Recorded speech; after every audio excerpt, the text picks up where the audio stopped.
Chapter 137.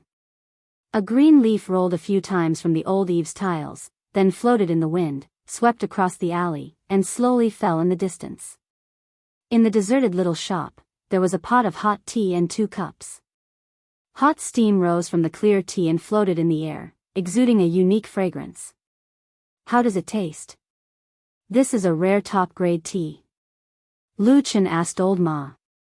Old Ma smacked his lips a few times, then said seriously, "I can't taste it.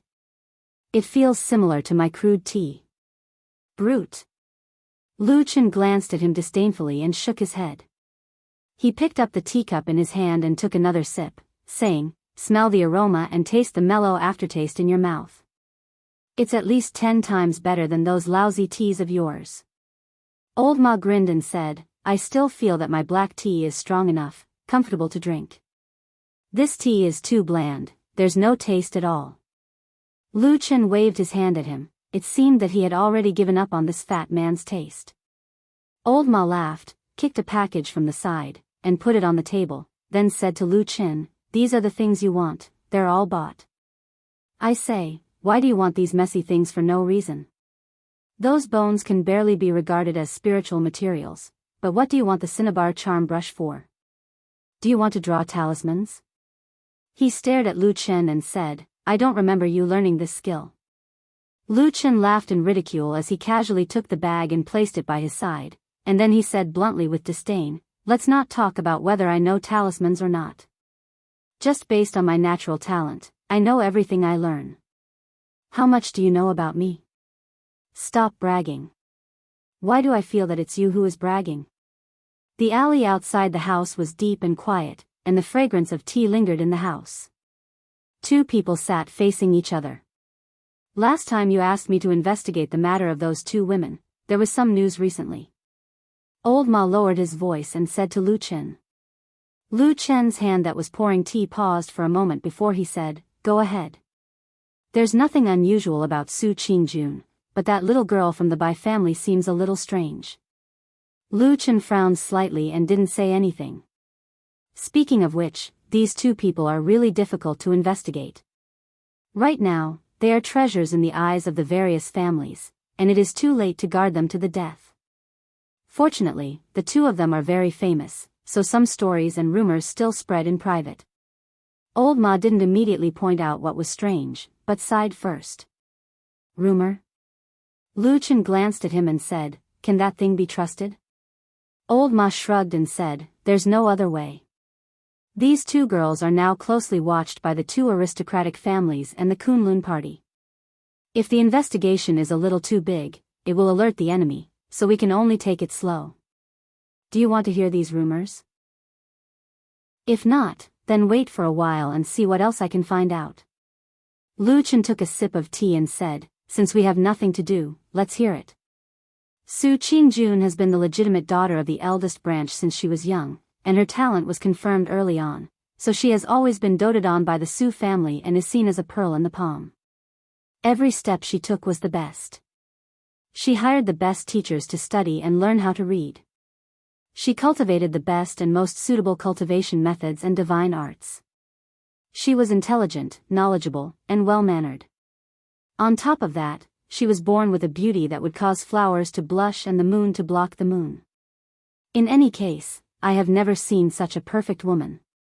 Old Ma sighed and said with emotion, "I don't know which man in the future will have the good fortune to become a cultivation companion with such a woman." Lu Chen said, "I don't know about others, but I don't think you have any hope." Old Ma said angrily, "You talk too much. You make it sound like you have hope." Lu Chen laughed heartily, raised the teacup, and drained it in one gulp. Old Ma ignored him and continued, "Compared to Su Qingjun, that girl White Lotus is a little strange. It is said that she is not the daughter of the main branch of the Bai family, but the child of a distant branch. 2 years ago, no one had even heard of her. It is as if a peerless genius suddenly appeared in the Bai family overnight." Lu Chen slowly put down the wine cup and looked at Old Ma. Old Ma was also looking at him. The 2 of them looked at each other for a moment. Lu Chen nodded and said, "It sounds like there is indeed something strange." Old Ma said, "I have carefully inquired about it, but all the information is from the past 2 years. When that girl was 8 or 9 years old or even earlier, everything is blank. No one has mentioned her, and it seems that no one knows. Lu Chen's fingers gently rubbed on the table. After a moment of silence, he suddenly said, "But if there is a problem with White Lotus's background, the Kunlun party will definitely not allow her to be accepted by Hakushin Jinkuen." Old Ma nodded and said, "Of course. What kind of status does Hakushin Jinkuen have? His successor will definitely be thoroughly investigated by the Kunlun party." Lu Chen thought for a moment and said, "During my days on Kunlun Mountain, I have heard rumors about Hakushin Jinkuen and the Bai family in private several times. Are they related?" Old Ma immediately shook his head and said, "I know that. There is indeed no relationship. Bai Chen is the Daoist name bestowed by Patriarch Tianhong in the past. The word of Bai should be a coincidence." Lu Chen tersely acknowledged his words and said, "Then continue investigating.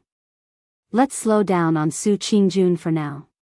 We have to investigate White Lotus in detail, especially her experiences before she came to the Bai family. It's best if we can dig it out." Old Ma glanced at him and said, "Did you discover something? Why are you so fixated on this 10-year-old girl? If there's anything wrong, you have to tell me." Lu Chen smiled and said with a calm expression, "I just have a nagging feeling that she's a little strange." Old Ma shrugged and said, "All right, I'll investigate slowly. Be careful on the mountain." The next day, sunlight shone down from the clear sky and shone on the flowing fragrance garden. In a hall outside the herb garden, Exian and Melaleuca japonica were together. As usual, Exian made tea for Melaleuca japonica and chatted with her to relieve her boredom. The fragrance of the tea wafted in the air. Melaleuca japonica picked up the teacup Exian handed her and took a sip. Then, her eyes narrowed slightly and she praised, "Good tea." Exian giggled on the side. She flipped her palm and poured herself a cup of tea. Melaleuca japonica lightly tapped the tea table and sighed. With a smile, she said, "Cultivating while drinking tea, the heart is as calm as water. I heard about this realm from my Shizuen when I was young. It's only now that I vaguely have this feeling." Exian smiled and said, "How is that possible? Shu, your cultivation is so high. You must have long surpassed the realm mentioned by Shizuen." Melaleuca japonica glared at her and scolded, "Little girl, you're blindly flattering me. My Shizuen's cultivation is as high as the heavens. She is the top Yuanying Jinren. How can I compare to her?" Exian stuck out her tongue. Melaleuca japonica drank the tea in her hand and placed the cup on the tea tray. Exian came over and added another cup for her. At the same time, she said, "Shu, it's been a while. Why hasn't there been any movement from my Shizuen's side?" Melaleuca japonica was silent for a moment. There seemed to be a trace of worry in her eyes. She said, "Yes. Logically, she shouldn't have taken so long. Could it be that she has encountered a huge problem when she is breaking through the life and death barrier?" Exian was shocked. She said, "What? Then is my Shizuen in danger?" Melaleuca japonica said, "The life and death barrier. If you pass it, you will survive. If you retreat, there will be great difficulties. Isn't that what it means? There will always be risks." Sigh. Exian was a little absent-minded. After a while, she sighed softly. Melaleuca japonica looked at her and couldn't help but caress her face. She said gently, "It's okay. Although that old thing isn't very serious usually, her mouth is cheap and her life is tough. I think she won't die." Exian forced a smile and said, "I know. I hope Shizuen is blessed by heaven." Melaleuca japonica wanted to say something more. Suddenly, footsteps were heard outside the house. After a while, a clear and melodious voice came in. "Is Shu Melaleuca japonica in? Disciple Su Qingjun is here to pay a visit." Melaleuca japonica and Exian were stunned. Then, they sat down and said, "I'm here. Come in." A faint red light flashed. Su Qingjun, who was wearing a beautiful scarlet feather shawl, walked in.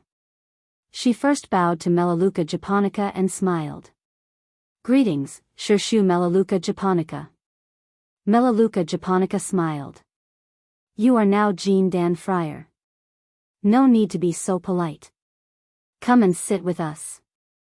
Su Qingjun smiled warmly and said, "Thank you, Uncle Master."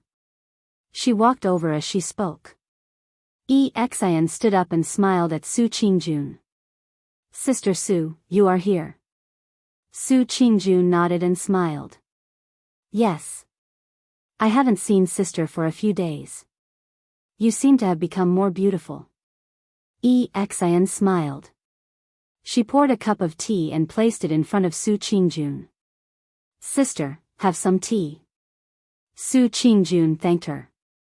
After taking a sip, she said to Melaleuca japonica, "Shirshu, I came here this time to thank you."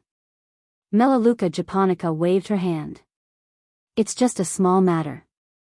It's not worth mentioning." Su Qingjun, however, said earnestly, "The red amber pill isn't easy to refine. Not to mention the amount of spirit materials used. You've spent a lot of effort to refine a spirit pill for me and help me break through to the golden core realm. I'll never forget your kindness. Even my father specifically told me to show my gratitude to Martial Uncle respectfully." She took out a jade box from her side and presented it to Melaleuca japonica with both hands. "This is a small token of my appreciation. I can't repay Shirshu's kindness. I hope Shirshu will accept it." Melaleuca japonica smiled. She looked at Su Qingjun for a moment. Then, she took the jade box and sighed. "Your father is really lucky to have such an outstanding daughter like you. I really pity you." Su Qingjun lowered her head slightly. She blushed, looking as beautiful as a fairy. She was like a lily swaying in the wind. "Shirshu is too kind." Yen Luo sized her up and said with a smile, "Your aura is calm and steady. Does this mean that your cultivation base has almost stabilized?"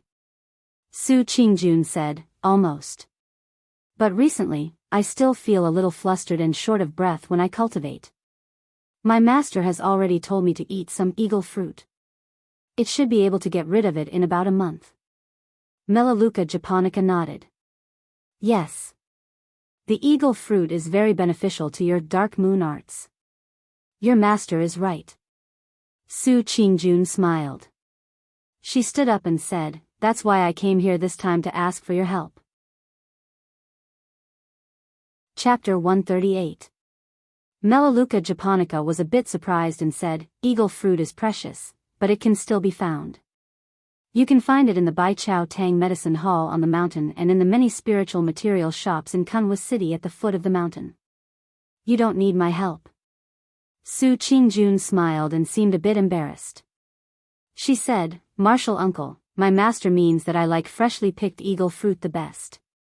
Melaleuca japonica was startled for a moment. She looked pensive and suddenly lowered her head to open the lid of the jade box in her hand. She took a look inside and her expression changed slightly.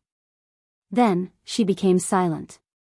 After a moment, she sighed and said, "It seems that senior martial brother Muyuan really has great expectations for you." Su Qingjun slightly bowed her head with a smile on her face. She didn't explain further and just said softly, "I sincerely ask Martial Uncle to fulfill my wish. Qingjun can't thank you enough." Melaleuca japonica closed the jade box in her hand. After thinking for a moment, she nodded and said, "All right, I'll arrange this. You can go now. There will probably be news in a few days. I'll let you know when the time comes." Su Qingjun bowed deeply to her and said with a respectful expression, "Thank you, Martial Uncle." Melaleuca japonica sighed and got up to avoid her. Then, she went forward to hold Su Qingjun's hand and walked out with her. She said, "Qingjun, your future is promising and your achievements are limitless. You really don't need to be so polite to an old woman like me. I can't accept it." Su Qingjun shook her head and said, "Martial Uncle, what are you talking about?" Melaleuca japonica smiled and waved her hand to stop her. She said, "It's okay. We both know what to do. Anyway, I'll remember this. Just wait for my news." Su Qingjun nodded and thanked Melaleuca japonica again. Then, she smiled and said goodbye to Exian, who came out behind Melaleuca japonica before leaving. Watching the beautiful woman's figure disappear at the end of the corridor, Exian couldn't help but show a trace of envy. She said to Melaleuca japonica, "Martial uncle, Sister Su is really amazing. Whether it is cultivation, talent, appearance, or bearing, she's perfect." Melaleuca japonica smiled and didn't say anything. Then, she turned and walked back to the room. Exian followed up and asked curiously, "Oh right, Martial uncle, why did you have such a big reaction when Sister Su said she wanted fresh eagle fruit?" Melaleuca japonica snorted and said, "What do you know? There's a lot of knowledge in that sentence." Exian was instantly interested. She pulled Melaleuca japonica's arm and said with a smile, "Martial uncle, tell me about it." Melaleuca japonica rolled her eyes and said, "Make tea." Okay. Exian smiled and quickly poured the cold tea. Then, she made a new cup of hot tea and placed it in front of Melaleuca japonica. Then, she said with a smile, "Martial uncle, teach me. Let me broaden my horizons." Melaleuca japonica took a sip of tea and sighed. The eagle fruit has many uses. Although it's precious, it's not a particularly rare spiritual ingredient. It's nothing much. However, there's something special about this kind of spiritual fruit. When it ripens, it naturally emits a pure spiritual energy. When the petals open, the energy will spread out for about 10 minutes. If you eat the eagle fruit during this time, the effect will increase by 10%. 10%? Exian said in surprise. That's right. Only 10%. Melaleuca japonica said calmly, because no one can pick the eagle fruit at the right time to eat it. All the eagle fruits on the market are picked and preserved. Since there's not much difference in effect, no one cares about it. Exian looked outside the door and said, "Then why did Sister Su, her shifu, tell her to eat fresh fruits?" "That's what I was talking about." Melaleuca japonica smiled and said, "Her shifu, Masato Kihara, really has high expectations of her. She spares no effort in even these minor details. In this way, if there are no accidents, her foundation in the future will be almost perfect. At least in the Yuanying realm, maybe she'll have a little more confidence." Exian was stunned for a moment. Then, she shook her head and sighed. Different people have different fates. Sister Su is really lucky. Lucky. Melaleuca japonica looked at her and smiled faintly, but didn't say anything. The light and shadow distorted in midair. After a while, Lu Chen's figure appeared in the tree hole. Atsu, who was lying on the ground and feeling bored, suddenly raised its head. It barked and limped over. At this moment, some of the white cloth on Atsu's body had been removed, but more than half of its body was still tied up. It looked a little miserable. However, Atsu's tenacious and amazing vitality was once again displayed at this moment. After receiving treatment from Lu Chen, such serious injuries began to rapidly improve. Now, it could even walk with some difficulty. Lu Chen squatted down, hugged Atsu's head, and patted it. Then, he first checked its various wounds, nodded, and took out a bag of meat and threw it to it. Atsu immediately barked with joy, wagged its tail, and then lowered its head to eat. Lu Chen sat down and patted its head. Then, he said, "You must be suffocated here. Bear with it a little longer. When your injuries are healed, you will be able to leave soon." Atsu raised its head and looked at him. It rubbed its head against his hand and then lowered its head to continue eating the meat. However, after a few bites, it suddenly raised its head and stared at Lu Chen with its only eye. It let out a few low growls. Its sharp, snow-white fangs were revealed at the side of its mouth. Even its eyes seemed to be cold.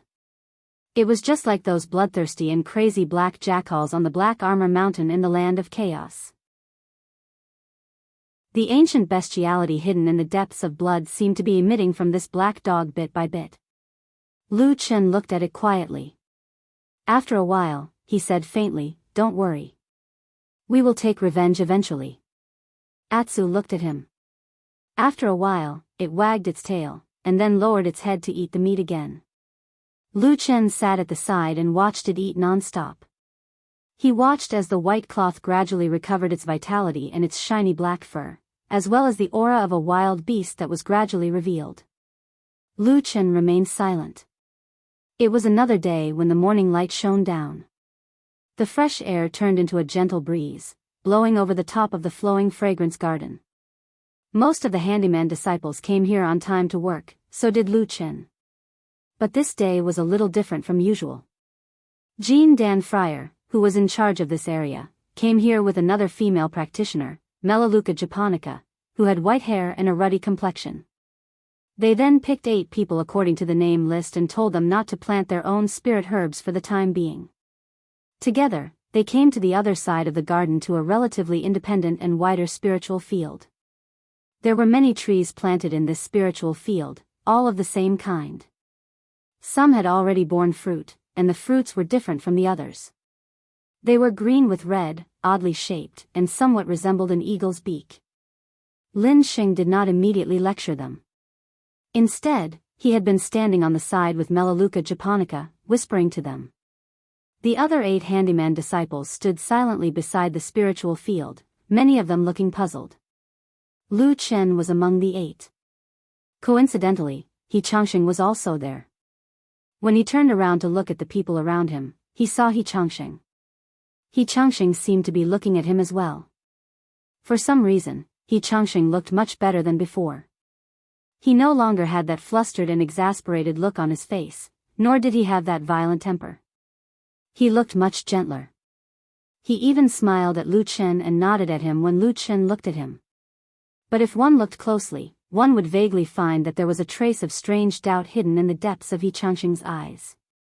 He also seemed to be secretly watching Lu Chen, as if he wanted to see something from Lu Chen. But in contrast, Lu Chen did not seem to have anything strange at all. He had been standing there quietly. Occasionally, he would meet He Changxing's eyes, and he would nod calmly and politely. He was neither angry nor close, just the same as usual. He Changxing looked at Lu Chen for a long time, and the doubt in his eyes deepened. After a while, Lin Xing ended his conversation with Melaleuca japonica. It seemed that he had a clear idea of what was going on. He stood up and began to speak to the 8 handyman disciples that he had gathered. The content of his speech was not too complicated. It was nothing more than a rare 2-vein spiritual material, the eagle fruit, planted in this spiritual field. Because someone in the sect was in urgent need of this material, everyone was required to carefully cultivate it. If it was planted well, there would naturally be a reward, and the reward would be twice as much as usual. In addition to the usual harvest rewards, spiritual stones would be directly given to the person who planted the best. At this, the handyman disciples were all moved. In terms of rewards alone, this was unprecedented. And some people could also see that this time, the 8 people called over by Lin Xing were almost the best in spiritual power cultivation among the handyman disciples in the herb garden. Obviously, this task assigned by the sect this time was for the one with the best results. With this tacit understanding and requirement, the 8 people quickly got into the mood and went down to the spiritual field. Lin Xing nodded with satisfaction. He walked to the edge of the field and said to Melaleuca japonica, "Senior Sister Yen, what do you think?" Melaleuca japonica smiled and said, "Thank you for your help. It's a pity that this kind of thing could actually be done by the Foundation establishment disciples. After all, the handyman disciples have low cultivation, and their control of the 5 elements of spiritual power is still lacking." Lin Xing smiled and said, "Who said it wasn't? But as long as the official disciples have a bit of talent, they all see this kind of farming and mulberry planting as lowly and menial work. Even if they have nothing to do, they would definitely not come here to do this. Otherwise, if it was spread out, it would be a great humiliation. They would only feel that their status would be greatly lowered, and they would not do it even if they died. Sigh, I don't know how this trend started. What a pity. Melaleuca japonica was a little helpless and said, "That's true. Forget it. Anyway, now that it's like this, we can only pick the tall ones from the short ones. Let's choose the best one." Lin Xing smiled and said, "That's the only way." Chapter 139. There was no such thing as an impenetrable wall in the world, even in the Kunlun party, which had many rules. In fact, the Kunlun party had existed for too long, and the various big and small forces in the sect were intertwined, making it even harder to keep a secret. Perhaps in the beginning, it could be kept a secret for a while, but as time went on, more and more people knew about this matter, and the rumors would naturally spread. The eagle fruit cultivated this time was prepared for the hottest young genius in the Kunlun party, Su Qingjun. This news leaked out very quickly, and then among the odd job disciples who participated in this competition, those who had a background, backing, or connections naturally knew about it, while those who didn't had a background remained in the dark. He Changxing belonged to the kind of people who didn't have a background, backing, or connections, so he didn't know about this secret. However, he wasn't an idiot. From the scale of this competition and the cautiousness of the two Jean Dan Friar appearing at the same time, anyone would know that this matter was of great importance. He also saw that something was wrong from the expressions and movements of the other odd job disciples, but no one would specifically come over to tell him anything. He Changxing was very depressed and angry about this, but what he could do was to do his part as he had done in the past, and hope that through this competition, there would be a chance for a carp to jump over the dragon's gate. Lu Chen's situation was actually similar to He Changxing's. At least, he was an ordinary person with no background and backing, but he had a way out. At dusk that day, Exian secretly ran to his residence and found him. She pulled him aside and whispered to him for a long time. In the end, she solemnly said to him, "Brother Lu, do you understand? You can't miss this opportunity." Lu Chen lay down on the bed, put his hands behind his head, and said with a smile, "You came running to me like this, aren't you afraid that others will find out and punish you?" Exian snorted and said unconcernedly, "I'm not the only one. Those people from aristocratic families all had their superiors leak information to them. Besides, I heard it from Martial Aunt Melaleuca japonica. She didn't specifically tell me not to say it, so it's fine for me to tell you." Lu Chen patted the bed and said, "All right, I know what to do." Sigh, it's so nice to have someone in the imperial court. It's so easy to get things done. Exian's eyes narrowed as she smiled, but she quickly widened them again. She said to Lu Chen, "Brother Lu, don't be careless. Once you're chosen, you can go to Sister Su's side." Lu Chen was startled and said, "What do you mean?" Exian laughed and lowered her voice, saying, "Even the people outside don't know about this. Martial Aunt Melaleuca japonica only told me. It's good that you know, but don't let it slip." Lu Chen looked at her for a long time. He suddenly smiled and patted the edge of the bed, saying, "Little girl, you're amazing. Come and sit, let's talk." "Nonsense, there's still a lot of things you don't know about me." Exian laughed proudly, then said in a low voice, "Actually, in this competition to plant the eagle fruit, it's just to pick out the person with the best ling cultivation, and then go to Sister Su's side, because she wants to eat the fresh eagle fruit." She told Lu Chen about the eagle fruit in a low voice, and finally said, "In order to obtain the fresh and perfect eagle fruit, Martial Aunt Melaleuca japonica spent a lot of effort to transplant 7 eagle fruit trees from the flowing fragrance garden, and directly plant them in the exclusive ling fields in Sister Su's cave. What's next is to have people watch over them day and night, and carefully cultivate them.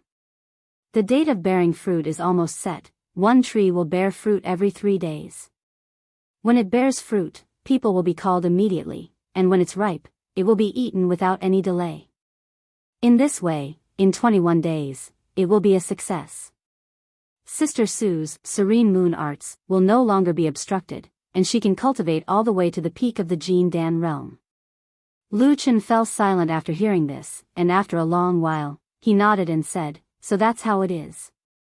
Exian said curiously, "Brother Lu, why does your complexion look so bad?" Lu Chen shook his head, smiled bitterly, and said, "It's nothing, it's just that after hearing you say this, I suddenly feel that on this path of cultivation, she and I are really worlds apart. Exan laughed out loud, and covered her mouth as she laughed, and said, look at what you're saying, there's definitely a world of difference between us.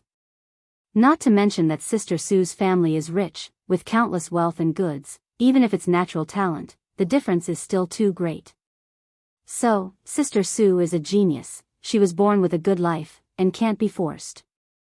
Look, I'm not jealous, I'm even happy for her.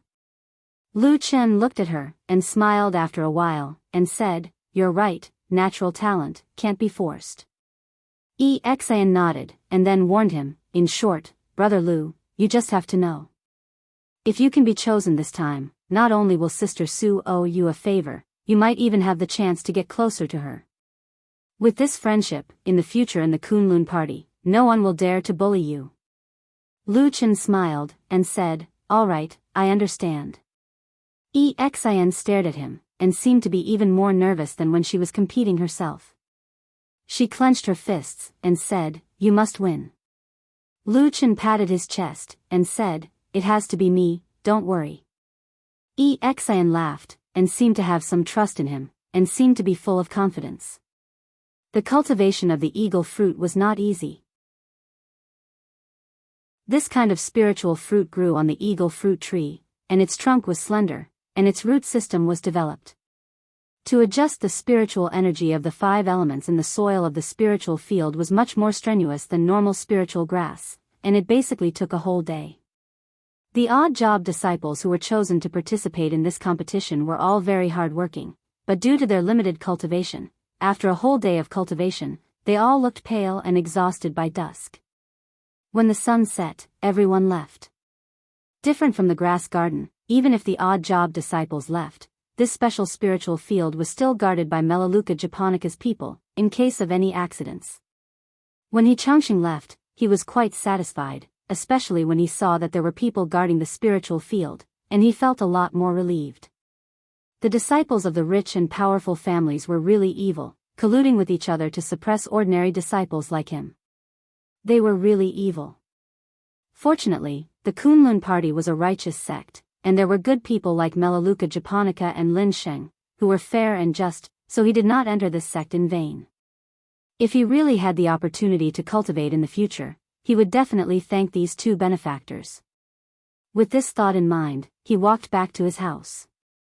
Unknowingly, the sky had already darkened, and the sun was setting in the west. It was going to be dark soon. Changxing massaged his back, and felt a little sore. Since he was an odd job disciple, his talent was naturally not high, and his cultivation was also average. When he was working in the grass garden, he did not really work hard for a whole day like today, and it was really tiring. But for the dream of the future, it was worth it.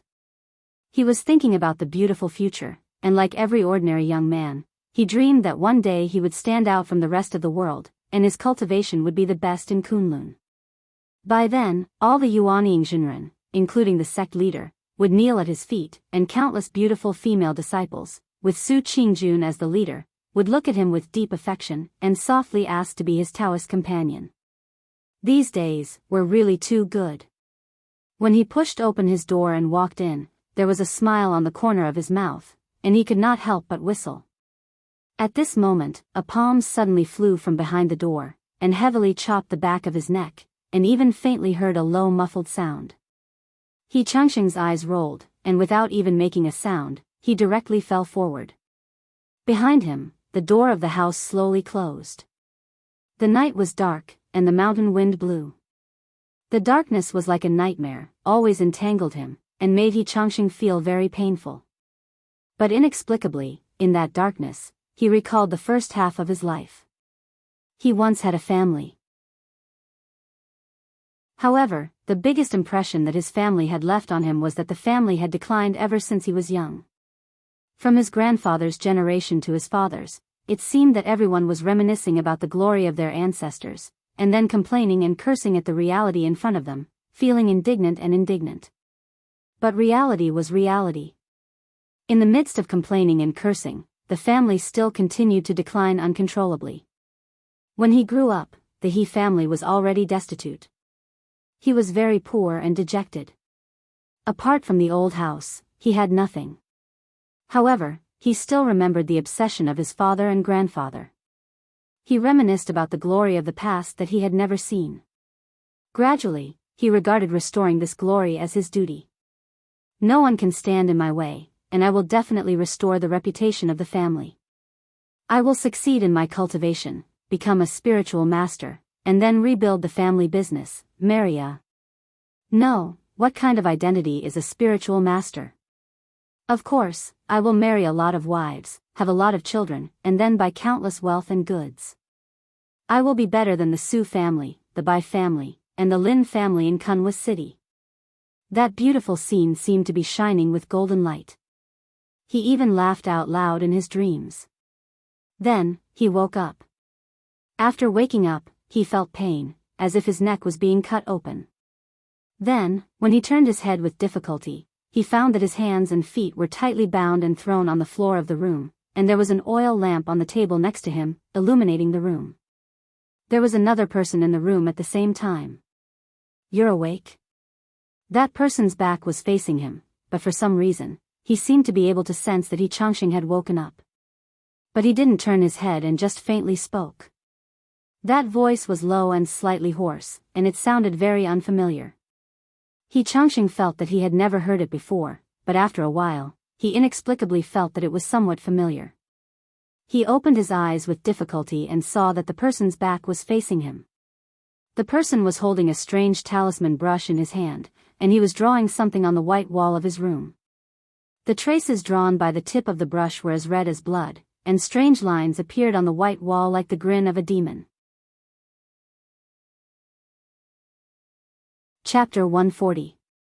The strokes on the white wall were incomparably bright red and looked very much like it was smeared with fresh blood. At the same time, because it was too full, droplets of blood beads flowed down in a somewhat messy manner, leaving behind a number of thin blood stains, making one's hair stand on end just by looking at it. That person silently and patiently drew, as if what he was doing was a very important matter, but as the seal brush in his hand continuously waved, his voice once again came over. Most of the people in this world are very gullible. Many times, whatever other people say, they will believe it. For example, this reincarnation formation, for many years, many people in the world thought that it was incomparably evil, often killing people to take their blood and smearing it into the formation. In fact, it is not so exaggerated. That person raised his arm, drew a stroke, then turned his head to take a look and said, "Those who really need human blood, that is the supreme supernatural power of the evil sect, and killing people to take their blood is very troublesome. How can it be as comfortable as using cinnabar, right?" Under the candlelight, that person's face was wearing a black mask, covering his entire face, leaving only two dark and deep eye sockets. Changxing did not know why, suddenly felt a burst of fear, cried out, Who are you, what do you want to do?" That person laughed behind the mask. The laughter was hoarse. After a moment, he did not answer Changxing's question, only indifferently pointed to his side and said, "If your voice is a little louder, I will use it to cut off your tongue." Changxing's body trembled, with some difficulty turned his head to look. As expected, on the ground not far from his head, there was a black short sword stabbed into the ground. It looked extremely sharp, reflecting a chilling light in the candlelight. Other than that, he also saw that around his body, on the ground, there were a number of small and crooked holes, the thickness of a finger. He did not know what exactly it was used for. A chill enveloped his entire body. Changxing's face turned pale. For some reason, although this mysterious person did not look like a fiend, that kind of indifferent tone instead made people even more terrified. Changxing saw that the masked person turned around again, continued to paint those strange formations on the wall. After a few deep breaths, he stammered, Who are you, where did I offend you?" That person did not respond, quietly painted, blood-like marks spread out on the white wall, indistinctly like a bloody door was about to form. "Evil sect, evil sect." Changxing's panting became more and more urgent. Suddenly he urgently said, "This big brother, I did not provoke your evil sect, let me go, let me go." The talisman brush was filled with cinnabar. It tapped on a spot on the white wall heavily, like a finishing touch. It seemed that the lifeless bloodstains suddenly had some aura. Then, between the bloodstains, a bloody door seemed to be open, as if evil ghosts would rush out from behind the bloody door in the next moment. That person turned around, put down the brush and then walked to Heartwarming's side, looked down at him, then quietly said, "You did not provoke the evil sect, but you are useful to me."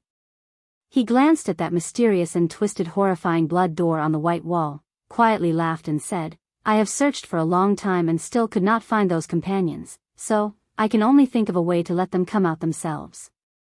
Heartwarming did not understand the meaning of this person's words but instinctively felt an indescribable fear. His teeth started to chattering, said, What do you mean?" That person looked at him, squatted down beside him, but did not seem to have the intention to make a move, instead looked at Heartwarming's face. After a while, from behind the mask came a sigh. After a long while, he was heard saying in a low voice, "Bullying the weak, fiendish, greedy for life when encountering a strong enemy, afraid of death, everyone is like that. Standing in the light modest and respectful, in the dark unscrupulous? Probably one day, no, should be a long time ago, I may also become like that." That masked person faintly muttered to himself. A pair of dark eyes looked at Heartwarming, who was tightly bound and unable to move. His eyes did not seem to have the slightest emotion, other than a stretch of indifference. Heartwarming suddenly felt that he was like a pig waiting to be slaughtered. That ice-cold sense of despair seemed to turn up from every corner of his body, making him tremble incessantly. He desperately twisted his body, but it was useless. It only made him look like a twisted worm, unexpectedly ugly. At the same time, he once again begged this person, shedding tears, begging him to let him go, and then he was willing to pay any price. That masked person took a ball of cloth and directly gagged his mouth. Heartwarming's mouth made muffled sounds, his eyes revealed despair, and a trace of pain and regret. That masked person looked at him, suddenly smiled and said, "Are you regretting that you didn't shout for help just now?" Heartwarming stared at this person, his eyes like they were about to spit fire, as if he could not wait to cut this person into 1,000 pieces. But that masked person shook his head, and then gently said, "I have already arranged a soundproof formation around this house. No matter how much you shout, no one will be able to hear. Saying like this, you will most likely be able to die in peace, right?" Heartwarming's body suddenly stiffened, the despair in his eyes became more intense, and when he looked at this masked person again, the fear in his eyes also deepened. That masked person casually picked up the black dagger that was inserted into the ground, gently crossed it in front of him, and said, "Do you know, in the evil faction, there is an extremely terrible torture, used to punish people who have committed a great sin. That torture is called blood dripping. Tie the sinner to the ground, cover his eyes, and then cut open his blood vessels bit by bit. This way, the sinner will hear drip, drip sounds, slowly flowing out from his body, dripping to the ground. Then, there will be countless terrible blood-devouring insects, from the wounds on your body, into your flesh, bit by bit eating everything in your body, and you can even hear those chewing sounds. Isn't it very interesting?" The muscles on Heartwarming's face violently trembled, his head desperately shook, his mouth as if he had gone crazy, strange sounds, his face without the slightest trace of blood. The masked man looked at him, then reached out and took out a small cloth bag. He shook it in front of Heartwarming's eyes. Suddenly, there was a sha-shuck sound, like sand rolling, but also like the sound of countless insects rubbing and biting each other.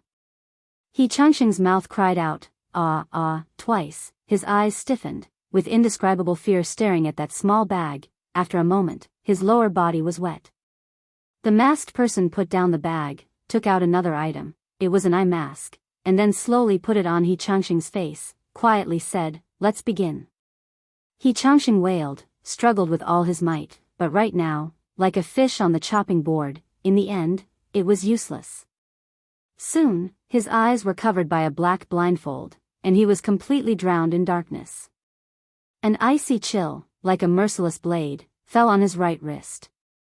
Heartwarming's body instantly began to tremble violently, but the icy cold intense seemed to be indestructible. In an instant, it seeped into his flesh and blood and pressed down fiercely. Drip, Heartwarming suddenly held his breath. Drip, the surroundings suddenly turned dark, a stretch of silence, only that soft but clear sound, like a drop of water falling. Drip, the sound of every drop, seemed to have the same interval, every drop of water, was like a terrible hammer, fiercely beating his soul. Every blow was enough to make one's soul fly away and scatter. However, the nightmare did not seem to be over. In that terrible and clear dripping sound, suddenly there was a thin, sha-sha sound, like the sound of insects crawling, echoing in his ears. A frighteningly cold and numb feeling came from his wound. Changxing could no longer bear it, let out a heart-wrenching roar, but all the sound, in the end, was blocked in the depths of his throat. The night wind was bleak, someone blew out the candles, darkness surged, plunging the world into a shadow. The masked person slowly stood up, coldly looking at the person in front of him, whose entire body was like sifting chaff, to the point that he did not even look like a human, put away the small bag in his hand, then turned and walked out. Behind him, in the small twisted tunnels on the ground, bright red liquid was slowly dripping, making an orderly sound. When the door opened, there was a low, squeaked sound. Looking at the world outside the house, it was already late at night. He closed the door, walked to the dark side of the road, and sat down under the big tree. The dark shadow of the tree was hazy, covering his figure. After a moment, a black shadow walked out from behind the tree. It was a black dog, sniffing around and coming to his side. The masked person took off his mask. With the dim light, the outline of his face could be seen clearly. It was Lu Chen. He looked a little tired, even the light in his eyes was a little dim. Atsu stood in the darkness, staring at him. After a while, it leaned over, gently rubbing its head against Lu Chen's arm. Lu Chen reached out and hugged it, gently touched Atsu's head, and whispered, "It's done." Atsu let out a low whimper, as if in response to his words. Lu Chen looked up at the dark night, a trace of complex emotions flashed through the depths of his eyes. After a moment, he picked up the small bag. Atsu's eyes stared at the small bag, unblinking. Lu Chen also looked at the small bag, looked for a while, and suddenly said to Atsu, "You see, I was right, right? There are so many people in this world, they believe whatever others say." He gently loosened his hand, the rope at the mouth of the bag fell. In the night wind, the sand inside was blown up by the wind, drifting into the quiet and cold depths of the night. Chapter 141. When the morning light shone, Lu Chen walked out of the door, yawning. Together with many other servant disciples, he walked towards the direction of the fragrance garden. Along the way, he met many fellow disciples he knew, and they greeted each other. One or two of them who were more familiar with him even joked with him, "Did you not sleep well last night?" "I didn't sleep enough. I work every day. I'm exhausted." Lu Chen shook his head and sighed. The servant disciples beside him all nodded. It seemed that everyone felt the same way. The various rules of the Kunlun party, such as squeezing the servant disciples and worshipping the talented ones, had long been an open secret. But no matter what, the Kunlun party was still a righteous sect, and it would still give the servant disciples a little hope. As long as one's luck and talent were all there was still a chance for them to make a name for themselves. The hope was small, but the beauty of immortality was enough to make people willing to fight for it. They chatted along the way, and when they reached the fragrance garden, the sun had already risen and shone on the vast herb garden. The wind that blew against their faces also brought with it the unique fragrance of the fragrance garden. Many servant disciples were like diligent bees, flying to their own spiritual fields. Lu Chen also walked among the crowd and came to the place where the eagle fruit tree was planted. When he stood on the ridge beside the spiritual field, he could not help but look up at the sky. The sky was bright, and the sun was bright. It was a good day. The rest of the people soon arrived, and after a while, Melaleuca japonica and Lin Sheng, the two Jean Dan friar, also arrived. Just as everyone was about to start, Lin Sheng, who was calling the roll, suddenly frowned and said loudly, "Wait a minute, one person is missing." Everyone stopped in their tracks in shock and looked back. Melaleuca japonica was also a little surprised, and said, "Such a good opportunity. Is there still someone who doesn't know what's good for him? Who is it?" Lin Sheng looked at the list in his hand, and then looked at the servant disciples standing there, including Lu Chen and the others. After a moment of silence, he said to Melaleuca japonica, a disciple named Heartwarming is not here. Melaleuca japonica snorted and said, "He doesn't know what's good for him. Forget it, ignore him. We can't let so many people stand here and wait for him. Let's start." This was completely reasonable, and Lin Xing had no objection. He immediately ordered everyone to go into the spiritual field to cultivate the eagle fruit tree. At the same time, he looked at the path they had come from, and a trace of displeasure flashed across his face. Yen Luo was the one who had called for this, but he was the one who had chosen these servant disciples. Now that Heartwarming was absent for no reason, even though Yen Luo had no intention of blaming him, this situation was a slap to his face. Lin Xing thought that when this guy came later, he would definitely give him a stern lecture. As for the one who was selected in the end, it seemed that he could not choose this guy. Lin Xing thought so in his heart, but he did not show it on his face. He just turned around and looked at the busy disciples in the spiritual field. Lin Xing's idea of giving Heartwarming a good scolding never came true, because Heartwarming did not come for the whole morning. By noon, Lin Xing's face had begun to turn a little pale, and everyone except for Melaleuca japonica secretly distanced themselves from him. In the middle, Melaleuca japonica turned her head to look at him again, but she did not say anything. Arranging the management of the servant disciples was Lin Xing's job, and it was fine for her to say a few words, but if she interfered too much, it would be crossing the line. Another hour passed, and Lin Xing finally could not stand it anymore. He called for a disciple on guard beside him and ordered him to find Heartwarming. At this moment, Lin Xing had already made up his mind. If Heartwarming could not give a good reason when he came, he would deal with him on the spot and chase this audacious servant disciple out of Fragrance Garden. The disciple on guard received the order and left. The surrounding people, including the busy servant disciples in the spiritual field, were also secretly paying attention to this side. Some of them did not make a sound, but there were also a few who had smiles on their faces. It seemed that they were glad that they had one less opponent.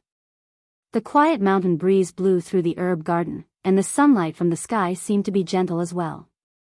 After less than an hour, the commotion suddenly came from outside the grass garden. The noise seemed to come from afar, but because it was too far away, it could not be heard clearly. However, there seemed to be a few shrill screams mixed in, and then it quickly spread towards the flowing fragrance garden. At the edge of the spiritual field, Melaleuca japonica and Lin Xing had the highest level of cultivation, so they were the first to notice a trace of abnormality. They turned to look at the same time, and not long after, they saw the disciple on guard rush over with a pale face. He suddenly threw himself in front of Lin Xing, and then with a look of horror on his face, he stammered, He is dead. What? The news of Heartwarming's sudden death spread in the blink of an eye in Fragrance Garden. At first, everyone was still surprised, but very quickly, many people felt that something was not quite right. The Kunlun party suddenly sent a lot of people to directly seal off the area, forbidding everyone from approaching Heartwarming's house. Lin Xing and Melaleuca japonica were the first to arrive at the place, but they did not come out from the house. In the afternoon, the two Yuanying Jinren of Bai Chao Tang, Qian Deng and Ming Zhu also rushed over, and walked into the house with a solemn face. A little later, it was dusk, and under the countless watchful eyes, the head of Kunlun, Jinren Idle Month, also came over with a gloomy face. In the huge Kunlun party, it seemed that a storm was coming. All kinds of rumors spread wildly in the Kunlun party. About what happened in the house, why the usually inconspicuous disciples suddenly died, and how it could attract the attention of so many powerful high-level Jinren. There were countless versions of answers to these questions. Some said that the disciple had been squeezed too much, and the pain was unbearable, and he felt that his future was hopeless, so he committed suicide in despair. Someone scoffed and sneered, "What do you know? It's clear that the guy was bullied a few days ago, and he couldn't take it anymore, so he died. As for who bullied him, there were only a few bold and evil people in the Kunlun party today. Think about it yourself. Anyway, some people did things in a disgusting way, so be careful of retribution." Someone else said with certainty that the reason why it attracted the attention of so many Jinren was that the situation in the house was too tragic. The house was full of blood, and it was a horrible sight, like hell on earth. Someone next to him asked, "How can a person commit suicide to make the house and the ground covered in blood?" Then there was a bout of racking their brains to think about it. In the evening, the news gradually became clearer. There was indeed a murder in the house, and someone died, and the deceased was Enchanting. Enchanting died a very, very tragic death. But as for how tragic it was, none of the people who did not enter the house could tell. None of the people who entered the house wanted to speak. At most, they would say the word tragic with an ugly expression on their faces when they were cornered. When night fell, the Kunlun party had surrounded the house and the surrounding area of dozens of feet. The other disciples who lived in the surrounding area had all been carefully questioned, and after confirming that there were no suspicions, they were arranged to stay. As a result, the place that had been bustling yesterday was as deserted as a ghost town today. Lu Chen lived very far away, so he was not affected, and no one came to question him. So when it was dark, he stayed alone in his house, let Atsu lie on his lap, and began to help it untie the cloth. The blood-stained white cloth was thrown aside, revealing the hideous and ugly wounds. From time to time, Atsu's body would twitch in pain, but most of the time, it still endured the pain and lay there obediently. Some of the wounds were almost healed, so Lu Chen did not care anymore.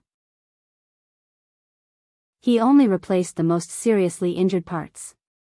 It seemed that less than half of Atsu's body was still wrapped in white cloth, and it seemed to be more pleasing to the eye than before. But it seemed to be a little uglier, because now Atsu only had one eye and half a tail. When it stood, its limp was getting worse.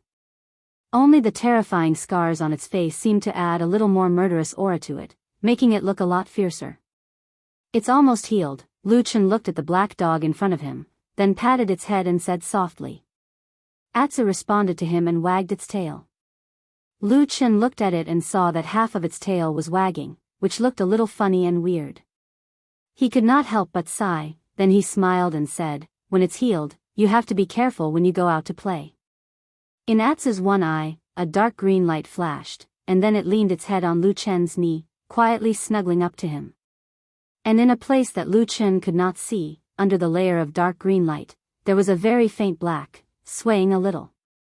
Lu Chen looked out of the window. The dark night was endless, and his expression was also indifferent. After a moment, he waved his hand, and the candlelight in the room dimmed. "Go to sleep, we'll see what happens tomorrow." The next day, it was still a good weather. The sun hung high in the sky, it was clear and cloudy, the sky was bright, the universe was bright. However, a shadow had already shrouded the Kunlun party. Updated news came out. It only said that a few Yuanying Jinren, led by Jinren Idle Month, were furious.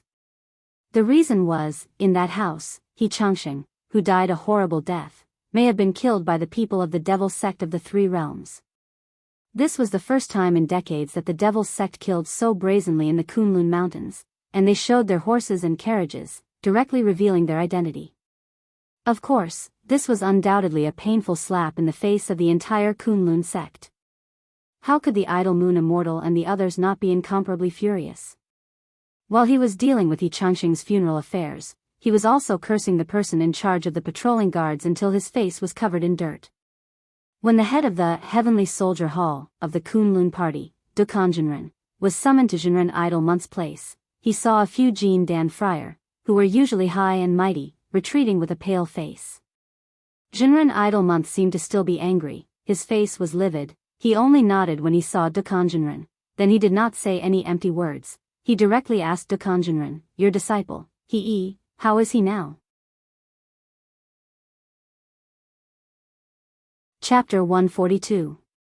Only Daoist Master Xian Yu and Daoist Master Du Kong were left in the Heavenly Kun Peaks Jingyang Hall. There were no outsiders present. In addition, the two of them were very familiar with each other, so they spoke much more casually. However, Dao Master Du Kong couldn't help but be startled when he heard Dao Master Xian Yu's question. He replied, "He's still in closed-door meditation." "Senior brother Sect Master, Yu," Dao Master Xian Yu sighed. He didn't speak immediately. Instead, he stretched out his hand and gestured for Dao Master Du Kong to sit down with him. Then, he called for someone to serve hot tea. Dao Master Xian Yu signaled the servant boy to withdraw from the main hall. Then, Dao Master Xian Yu picked up the teacup and took a sip. Suddenly, he heard Dao Master Du Kong praise the tea. Then, he cast a sidelong glance at him and said, "This tea is Little Crane." Du Kongjinren nodded. As the Kunlun party's Heavenly Soldier Hall's first seat for many years, he had seen all kinds of things. However, he smiled bitterly and sighed. "This Little Crane tea is indeed excellent, but I probably won't be able to get it from the Yi family in the future." As for why he couldn't get the famous Little Crane tea, Du Kongjinren did not say, but these two highly respected perfected ones naturally knew in their hearts. It must be because of the incident where he gang bullied the Yi family's young lady. Now that the Yi family and the Kunlun sect were like fire and water, they naturally couldn't get the tea. Du Kongjinren shook his head and stopped thinking about these stupid things. He turned to Perfected Idol Month and said seriously, "Senior brother, you called me here and suddenly asked about my disciple, He. What's the reason?" Perfected Idol Month nodded and pondered for a while. "There was a murder case at Fragrance Garden a few days ago. Did you hear about the death of a servant disciple?" Du Kongjinren nodded and said, "I've heard about it, but I haven't been there to take a look. I only know some rough information." "What's wrong, senior brother?" Perfected Idol Month casually took out a scroll from her bosom and passed it to him. She said lightly, "It's about the situation in the house. Take a look for yourself." Du Kongjinren took it with some doubts. He first glanced at Perfected Idol Month, then lowered his head and began to flip through it.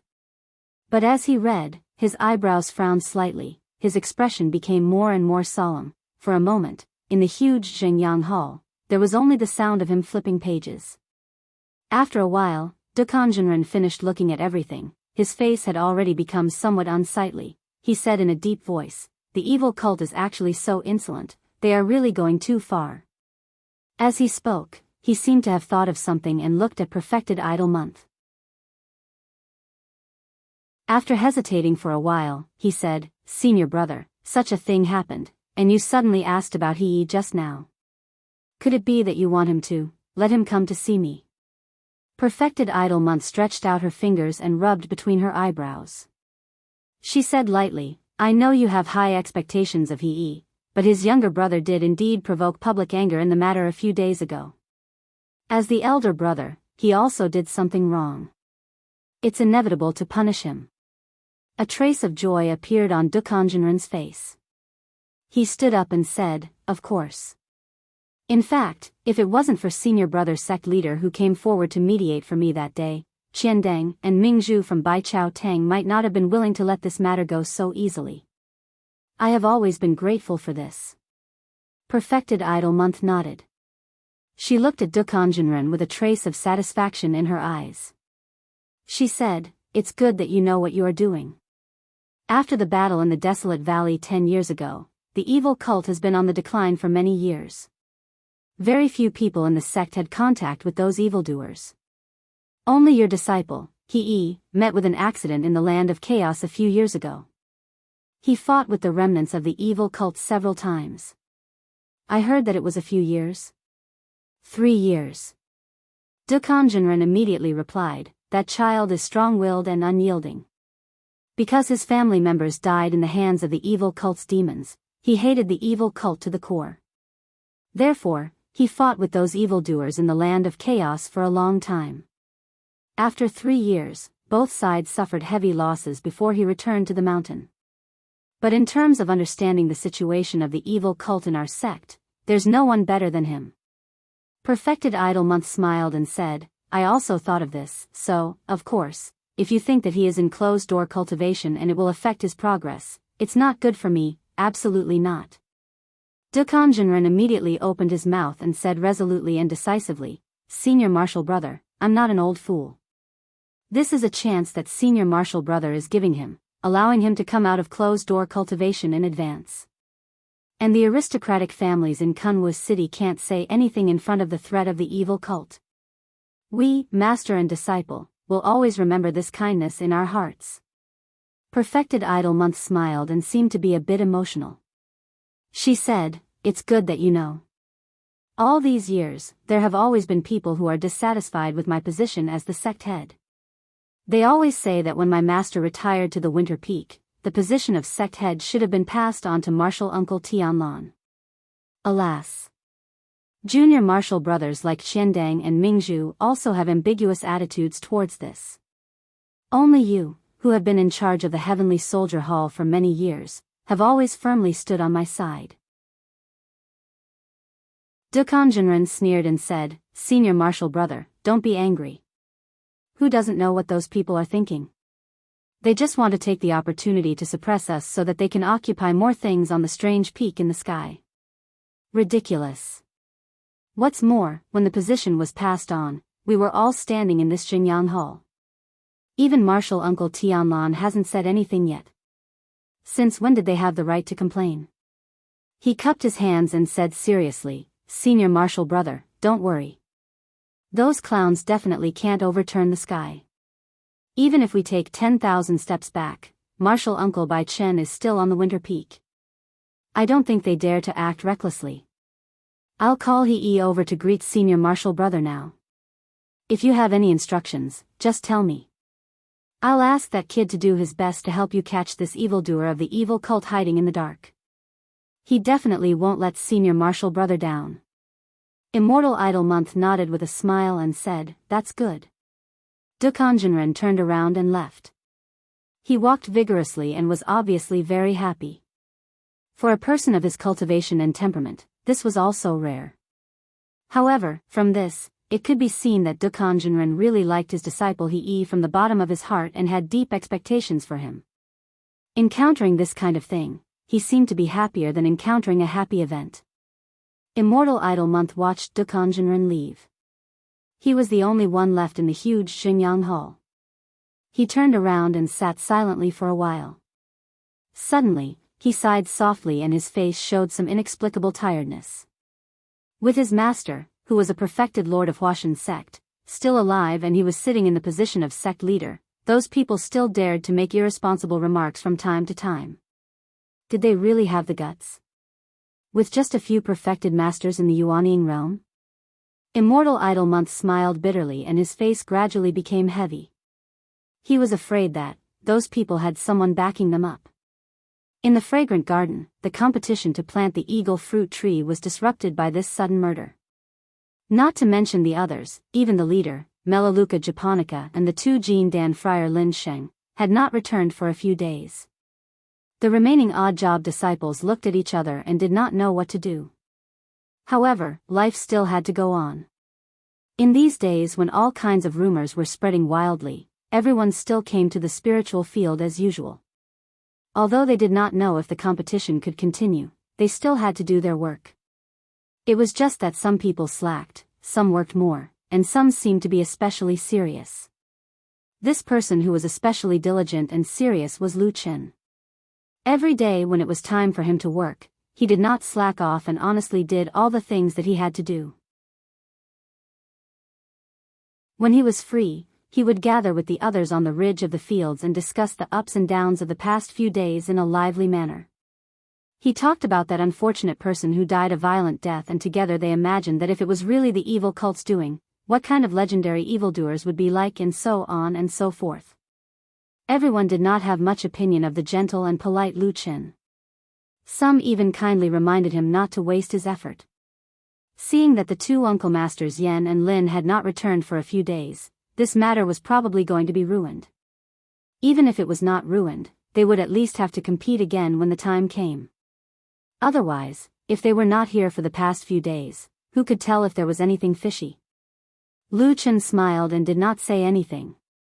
He nodded in agreement, but he still did what he had to do, and the others did not bother to criticize him. After another 2 days, Melaleuca japonica and Lin Xing returned to the grass garden. It seemed that the sect had other arrangements for the two of them after hearing about the murder case. But even though they were back, Melaleuca japonica and Lin Xing did not look too good, and they seemed to be in a bad mood. Then, as most people expected, they directly ignored the results of the few days of absence and announced to the crowd that the competition was invalid. They would organize another competition in a few days, and then try to pick out a suitable candidate. In the crowd, Lu Chen was silent, but the people around him were all smiling. Occasionally, some of Lu Chen's peers would come over to tease him, pat him on the shoulder, and then earnestly teach Lu Chen things like, if you don't listen to your elders, you will suffer. Lu Chen also smiled bitterly, and then nodded, saying that everyone was right, that he really did not understand this principle, and that he had to focus on his cultivation in the future. In short, this matter seemed to be over for the time being. However, one day later, there was a sudden change that no one expected. Melaleuca japonica and Lin Xing once again gathered the crowd, and then with a complicated expression, they announced to everyone that there would be no more competitions in the future. This time, the candidate had been selected to work for the most popular genius of the Kunlun party, Su Qingjun. The person who would grow the eagle fruit tree for her was called Lu Chen. The crowd was in an uproar, and when they looked over, even Lu Chen was dumbfounded, as if he did not know what was going on, and had a puzzled look on his face. The crowd surrounded the two Jean Dan friar and kept asking questions, and then Melaleuca japonica calmly said that it did not matter who said it, because it was Su Qingjun who had directly selected the candidate. The crowd was shocked and even more confused, and everyone kept talking at once. Melaleuca japonica, on the other hand, looked at Lu Chen from afar with a meaningful look in her eyes, and a playful smile appeared on her lips.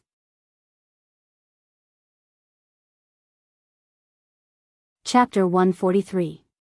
So what do I say? Are you going to thank me? After knocking on Lu Chen's door and walking in, Exin leaned against the table with a smug look on her face, giggling as she spoke to Lu Chen. Lu Chen nodded repeatedly and said with a straight face, of course, it's all thanks to Miss Yi's sharp eyes that I had this opportunity. Hee.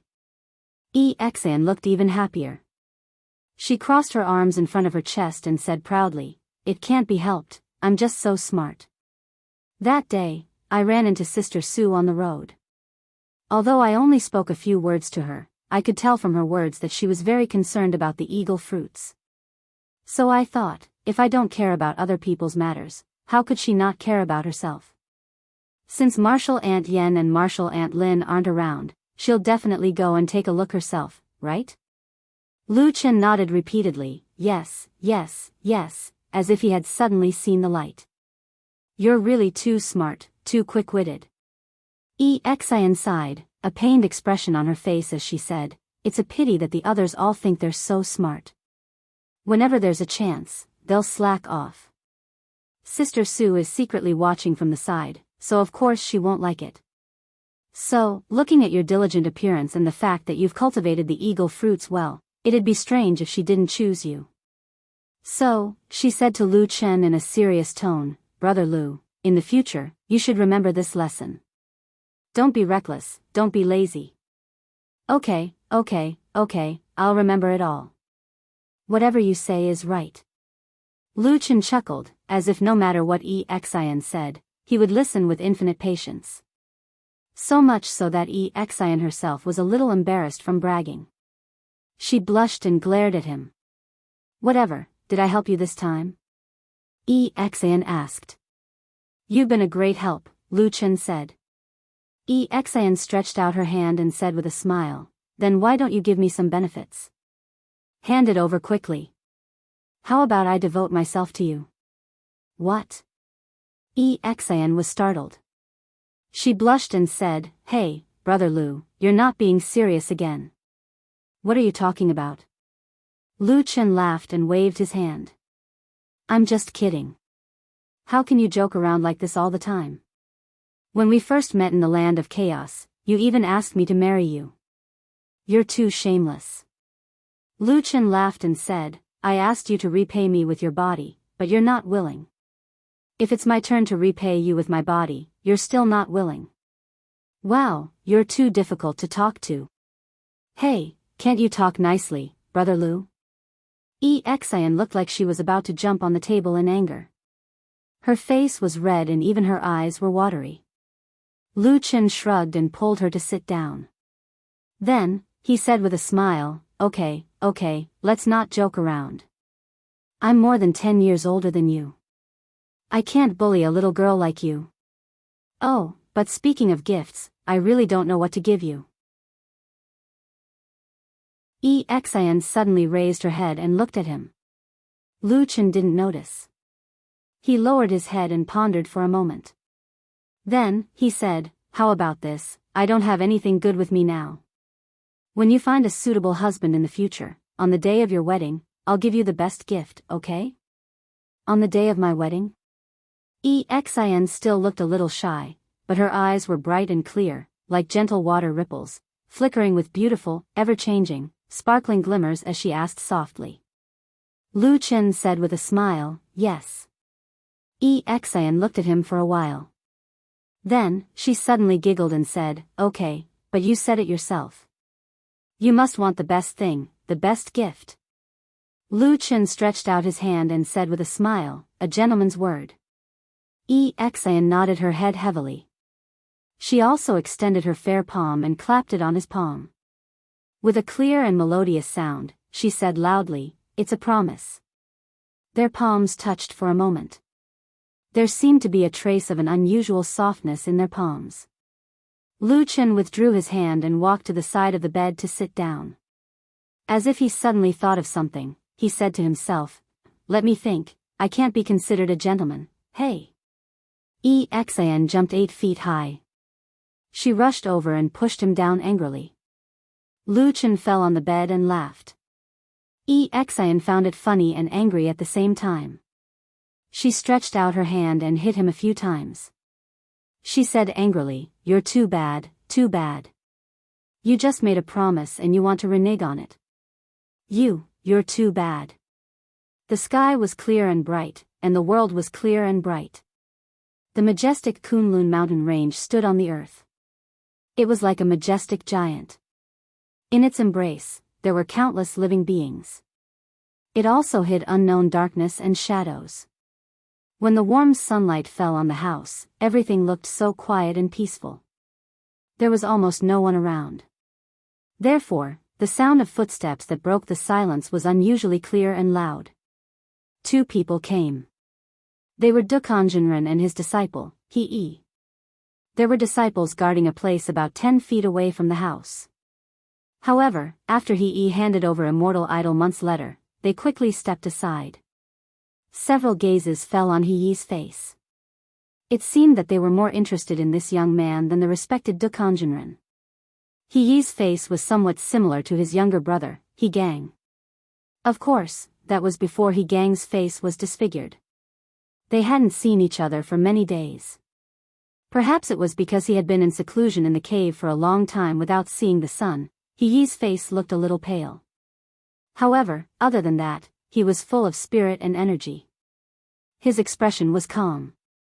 It seemed that he had not been affected by that incident at all. When they walked to the door of the house, Dukanjinren stopped. He, who had been half a step behind him, also stopped. There was no one around. Dukanjinren looked at his disciple. His eyes finally showed a trace of relief. He smiled and said, actually, when I agreed to sect leader's senior brother's request, I was still a little worried for you. However, this opportunity was too rare for you. I could only snatch it first.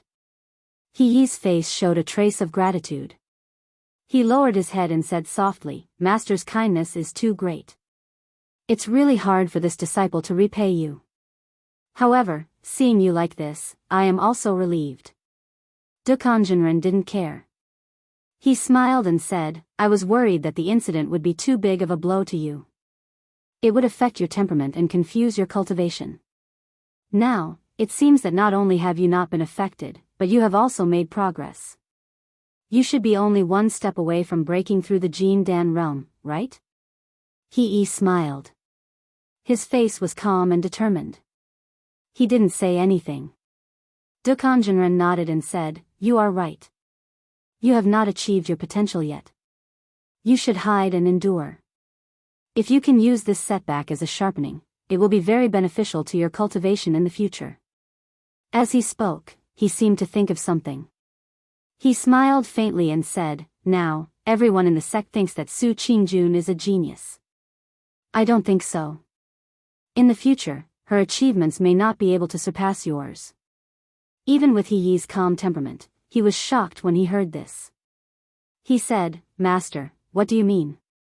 Su Qingjun has her own talent. She is indeed powerful.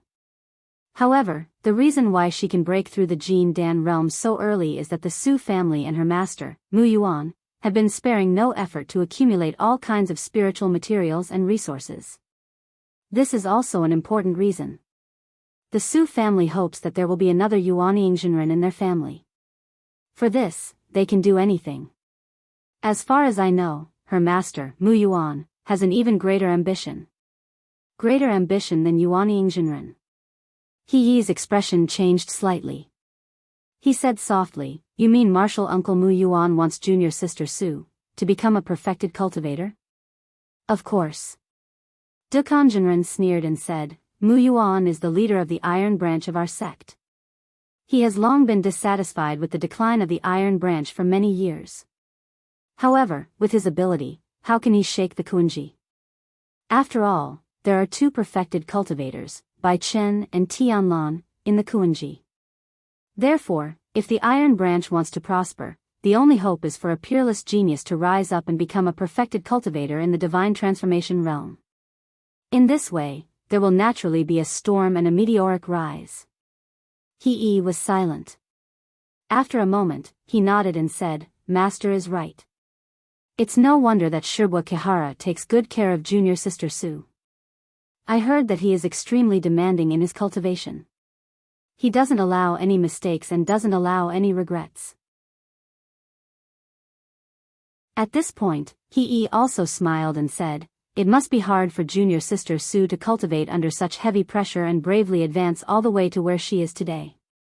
Dao Master Du Kong smiled mischievously. There was a look of disapproval on his face as he said, It's still too early. Let's wait and watch the show.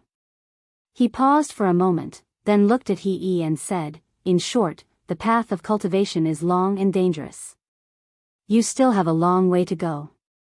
Xiao Yi, you have talent, but in the future, you must be able to calm your heart and cultivate in peace. Only then will you be able to achieve great things. He Yi took a step back and bowed deeply to Dukan Zhenren. He said in a low voice, I will remember Master's teachings. Dukan Zhenren nodded and said, That's all. Just remember it. Let's go in. He Yi said, Yes. He stepped forward and prepared to push the door. Dukan Zhenren said, This matter is related to the evil faction. It is of great importance. Sect head Shixiang attaches great importance to it. You must investigate carefully and try to catch the murderer as soon as possible. Find out the truth. He Yi said, Yes, disciple understands. With a creaking sound, the two doors were pushed open by his hands. A gloomy aura gushed out from the room. It seemed that the light from the outside could not penetrate the room for a while, but a strange and unpleasant smell wafted out. He Yi was about to walk in when he suddenly heard Dukan Zhenren sneer behind him. He Yi turned his head and said, Master, what's wrong? Dukan Zhenren said, Nothing. I just suddenly thought of something. I can't help but laugh at Mu Yuan's wishful thinking. What is it? Perfected Dukong said leisurely, Mu Yuan has great ambitions. He did everything he could to help his disciple attain golden core, even earlier than the two perfected lords, Bai Chen and Tianlan. Everyone in Kunlun thinks that he's a peerless genius.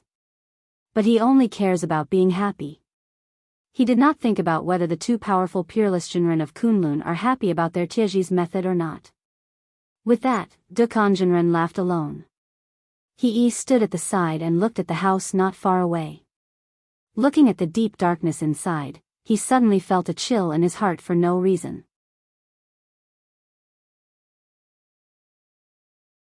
Chapter 144. The wind blew from afar, blew into this enclosed house, and then the sunlight shone down. Everything seemed to become gentle and warm, dispelling the darkness and coldness that was once hidden here. He Yi and Dukan Zhenren walked into the house. There was a strange aura in this room. It carried a lingering fishy smell. Dao Master Du Kong stopped at the doorstep for a moment. He frowned and waved his hand in front of him. What's this smell? Why is it so strong?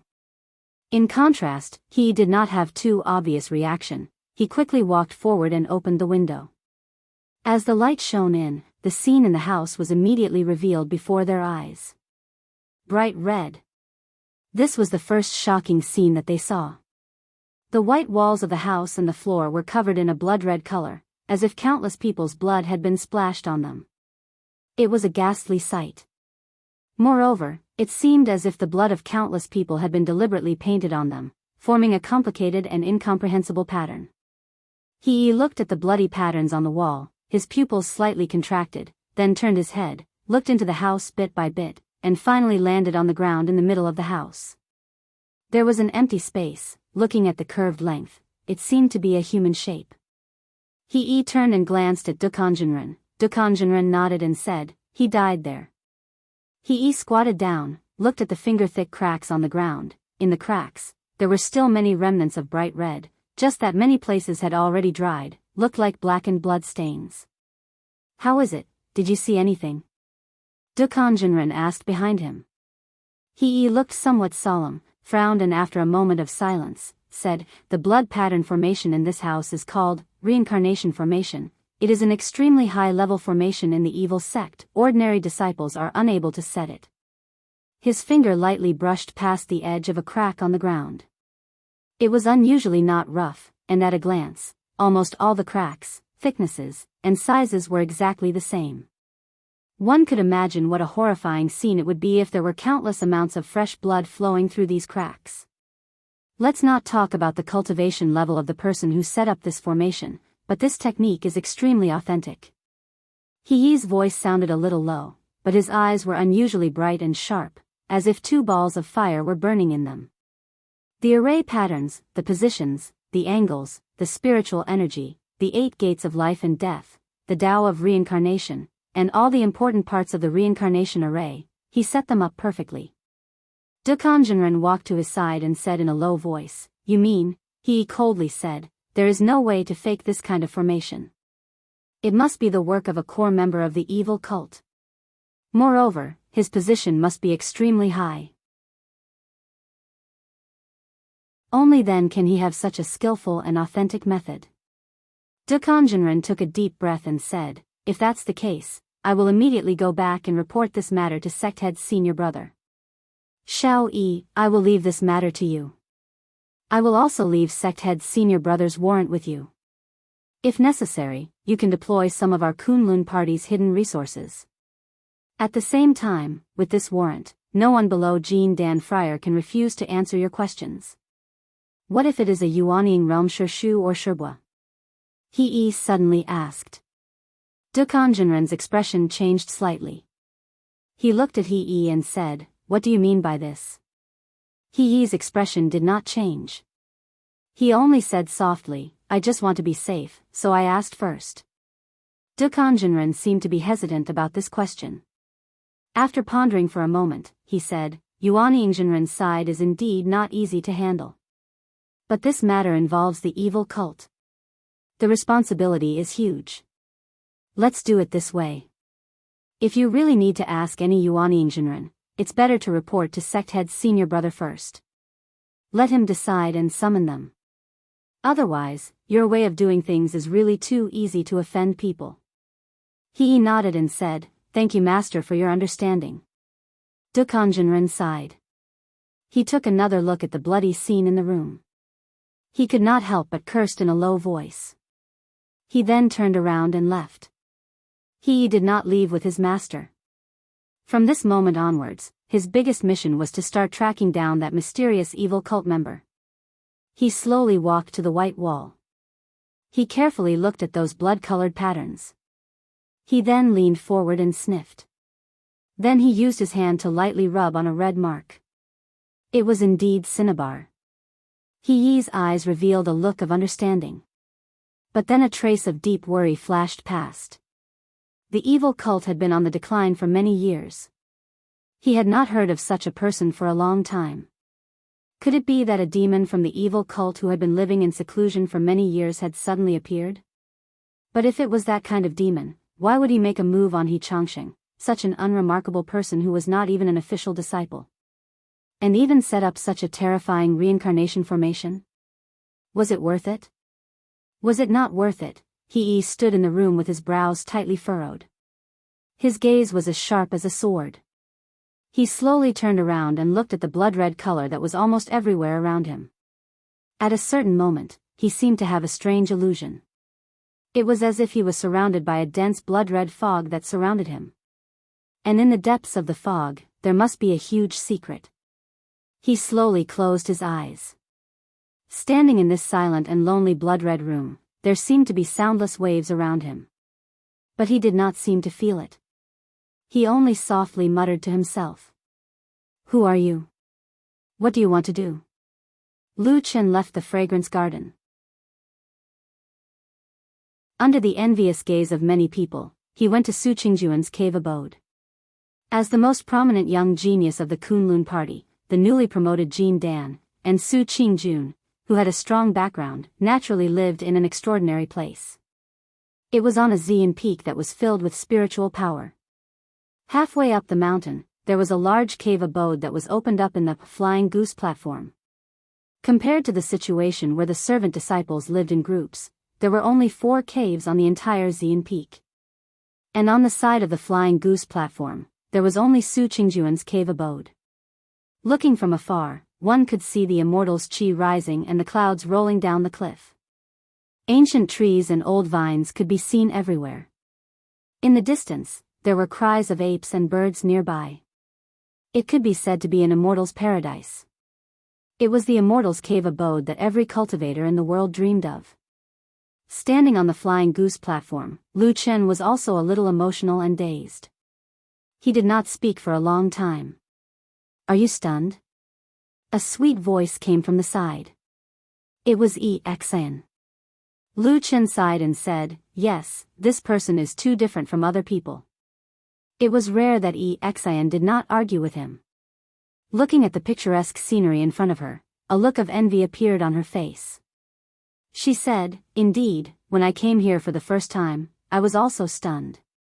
As she spoke, Exan shrugged and said to Lu Chen, "Come, I'll bring you there." That day, Su Qingjun had something to do and was not in the cave abode. However, everything had already been discussed by everyone. Exan only brought Lu Chen here to familiarize himself with the way. When Su Qingjun returned later, she would naturally talk to Lu Chen. According to the previous arrangement, the person who cultivated fresh eagle fruits for Su Qingjun would follow Su Qingjun and live in her cave abode for a period of time. However, in reality, it wasn't quite accurate to say that they were in a cave abode. Generally speaking, the entire soaring goose terrace was actually within the range of Su Qingjuan's cave abode. Walking on it meant that they were in her cave abode. However, the cave abode where Su Qingjun usually lived and cultivated referred to the wide stone cave that was opened on the side of the mountain wall of the flying goose platform. Usually, the cave door was closed and outsiders could not enter. The place where Lu Chen was going to stay was a mountain forest more than 100 feet away from the cave door. There was a spiritual field here, which was full of spiritual power and fertile land. Bai Chao Tang had also transplanted the 7 best eagle fruit trees here. In the following time, Lu Chen's task was to take care of these eagle fruit trees. Once the eagle fruit was found to be ripe, he must immediately inform Su Qingjun in the cave abode and let her eat it as soon as possible. Then, the medicine would circulate through all the meridians in her body without any loss. From then on, she would achieve the perfect Jin Dan state. However, at this time, Lu Chen was frowning and staring blankly at the side of the spiritual field. It was obviously a newly built hut. "Am I going to live here?" he asked Exan.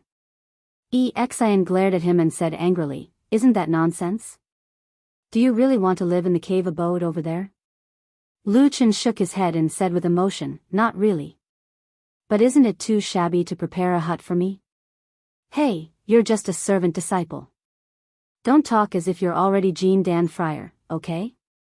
Lu Chen laughed and said, "You girl, your mouth is so poisonous. Be careful that no one will dare to want you in the future." "Bah! None of your business." Exin snorted and then walked over to open the door of the hut. She took a look inside and then turned back with a smile. "Brother Lu, it looks not bad." Lu Chen smiled and walked over. He stood in the hut and looked around. The hut was neither big nor small. There was a bed and a table inside. It could be considered simple and plain. "Anyway, I'll make do," he said with a smile. "I don't ask for too much for the workers." Exin laughed and walked to the door again. She said, "Brother Lu, your hut is more than 10 feet away from the door of Sister Sue's cave abode. When the eagle fruit ripens, will you make it in time to call her?" "I'll make it in time," Lu Chen said carelessly. "As long as it doesn't exceed 10 minutes, the primitive spiritual energy of the eagle fruit won't dissipate." "It doesn't matter." "Of course, unless she leaves here and isn't in the cave abode." "If that's the case, I can't do anything no matter how capable I am," Exin said with a smile. "Don't worry about this. I heard from Marshal Uncle Yen that he has discussed it with Sister Sue. She will only do this during this period of time. Unless something big happens, she won't leave the cave abode." Lu Chen narrowed his eyes and then nodded with a smile. "That's good."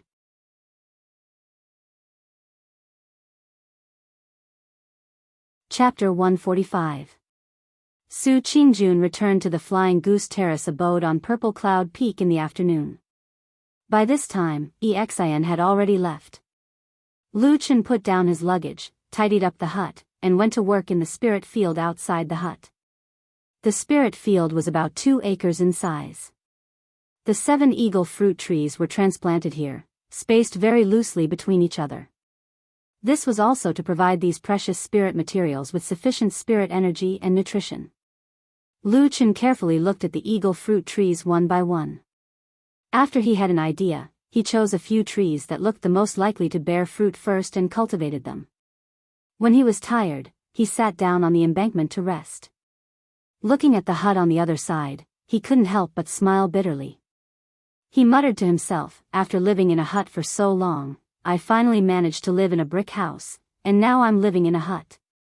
I'm really regressing." "What do you mean regressing?" A clear and melodious voice came from behind him.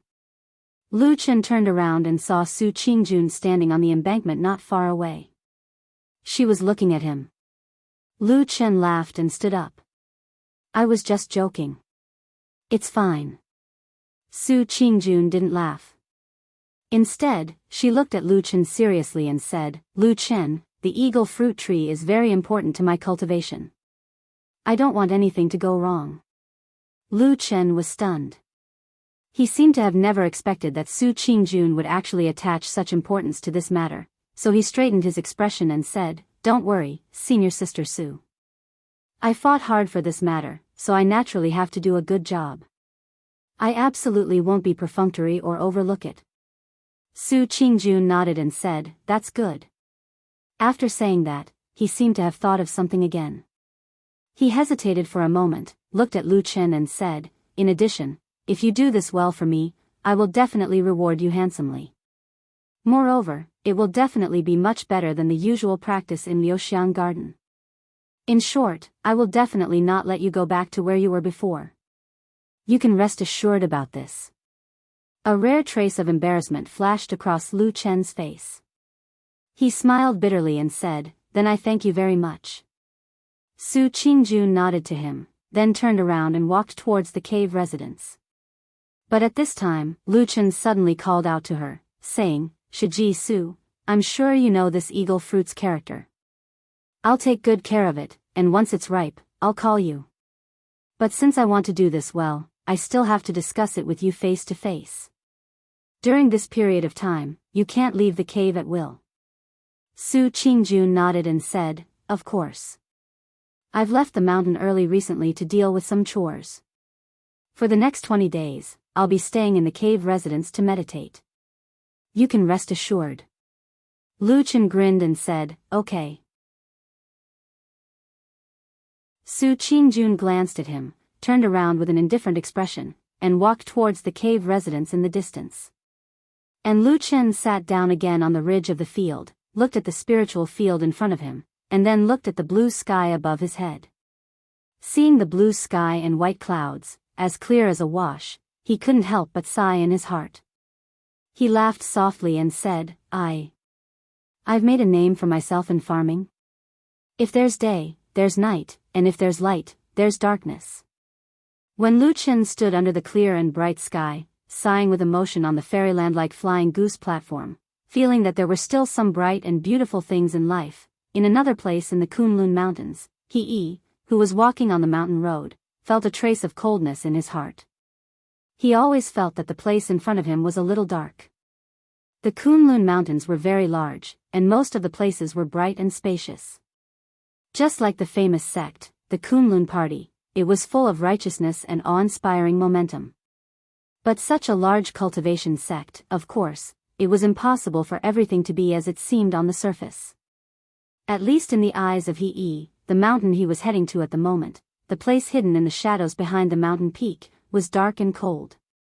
Even though it was daytime and the sun was hanging high in the sky, the feeling it gave people still hadn't changed. The mountain was Nameless Mountain. For many years, it didn't have a name. It seemed that no one was willing to waste their brains to give this damn place a name. So after a long time, Nameless Mountain actually became the official name of this mountain.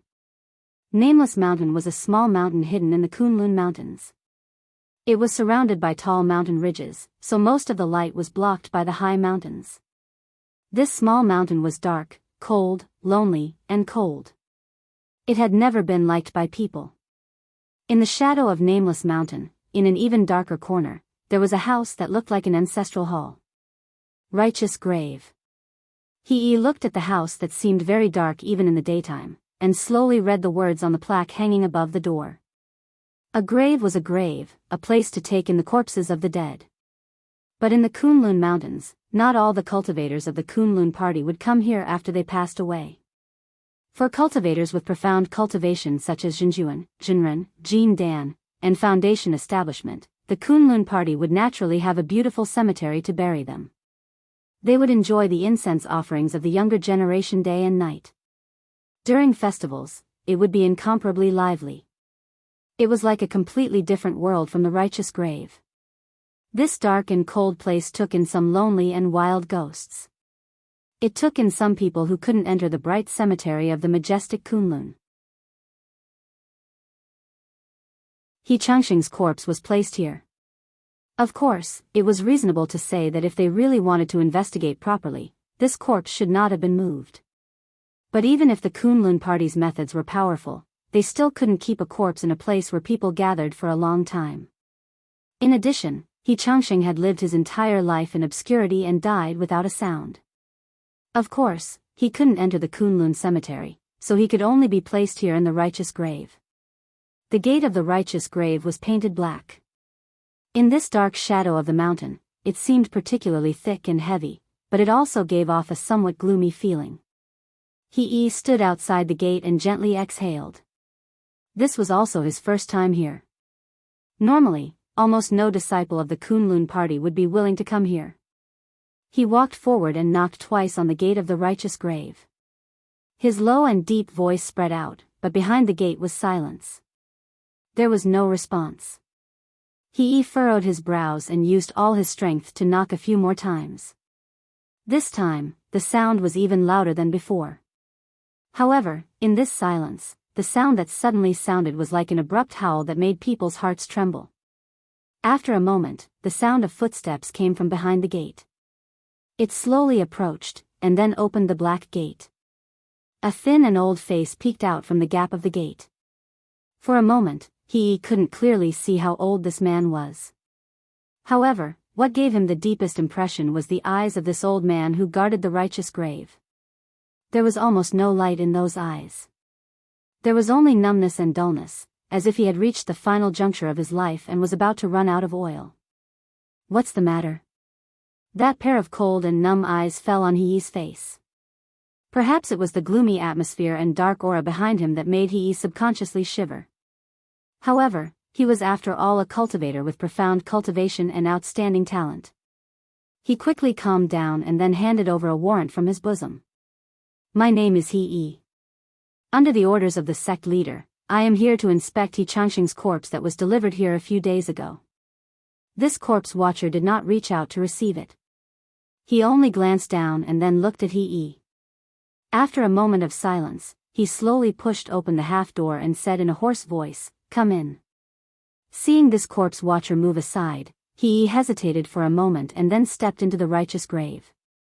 The moment he stepped over the threshold, he seemed to have a feeling that the sky had suddenly turned darker. Most of the houses in this righteous grave were painted black. A row of more than 10 coffins were placed side by side under one of the walls of this courtyard.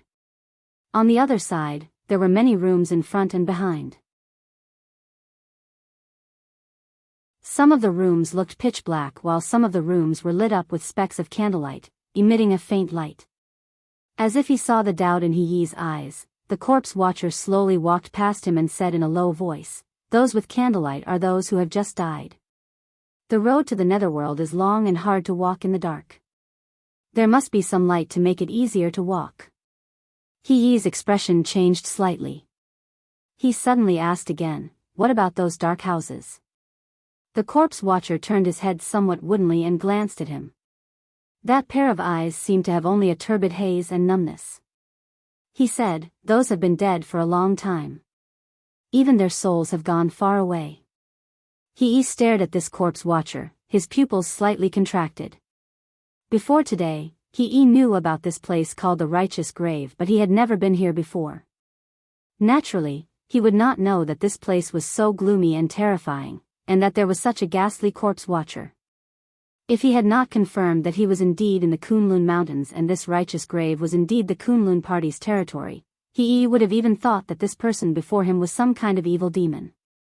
He even felt that those vicious and evil evildoers from the evil sect that he had met before, in terms of gloomy aura, they were not even comparable to this corpse watcher before him. However, since the Kunlun party could allow this person to guard the righteous grave here, he should not really be some kind of demon. Perhaps this kind of place was really too rich in energy. After staying here for a long time, it would naturally become strange. Thinking of this, he felt some sympathy for this corpse watcher. However, he had always been a strong-willed person. After he nodded to the corpse watcher, he said, "Where is He Changxing's body placed?" The corpse watcher raised his hand and pointed to a certain place in the courtyard. He looked at his movement. Not only was it slow, it was also abnormally stiff. He did not know whether it was like a human or a ghost. He could not help but ask, "What happened to your hand?" The corpse watcher was silent for a moment and said, "It's fake." He was startled. He took a closer look and indeed found that although the corpse watcher's hand looked no different from a normal person's, it was actually carved from a wooden block. This made him a little embarrassed. He took a deep breath and bowed his head slightly. He said, "I'm sorry." The corpse watcher's expression changed a little. He seemed to be a little surprised. After he took another look at his stiff gaze seemed to have softened a little. Then, his voice rang out again. He said, "In that room." He looked in the direction he was pointing. He saw a dark room at the end of the courtyard. There were a few flickering candlelight inside. He nodded and said, "Thank you for your guidance, sir." Having said that, he stepped towards that direction. However, he had only taken a few steps when he suddenly heard the corpse watcher behind him say, "Hey, do you want to know how that person died?" His body shook violently. He suddenly turned around. His eyes shone brightly.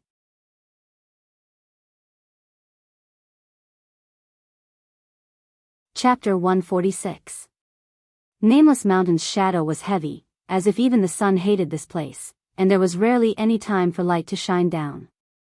In this dark courtyard, amidst the eerie atmosphere, the corpse watcher's sudden words made he feel incredulous all of a sudden. "You know?" He stared at the withered, shriveled face and said in a low voice.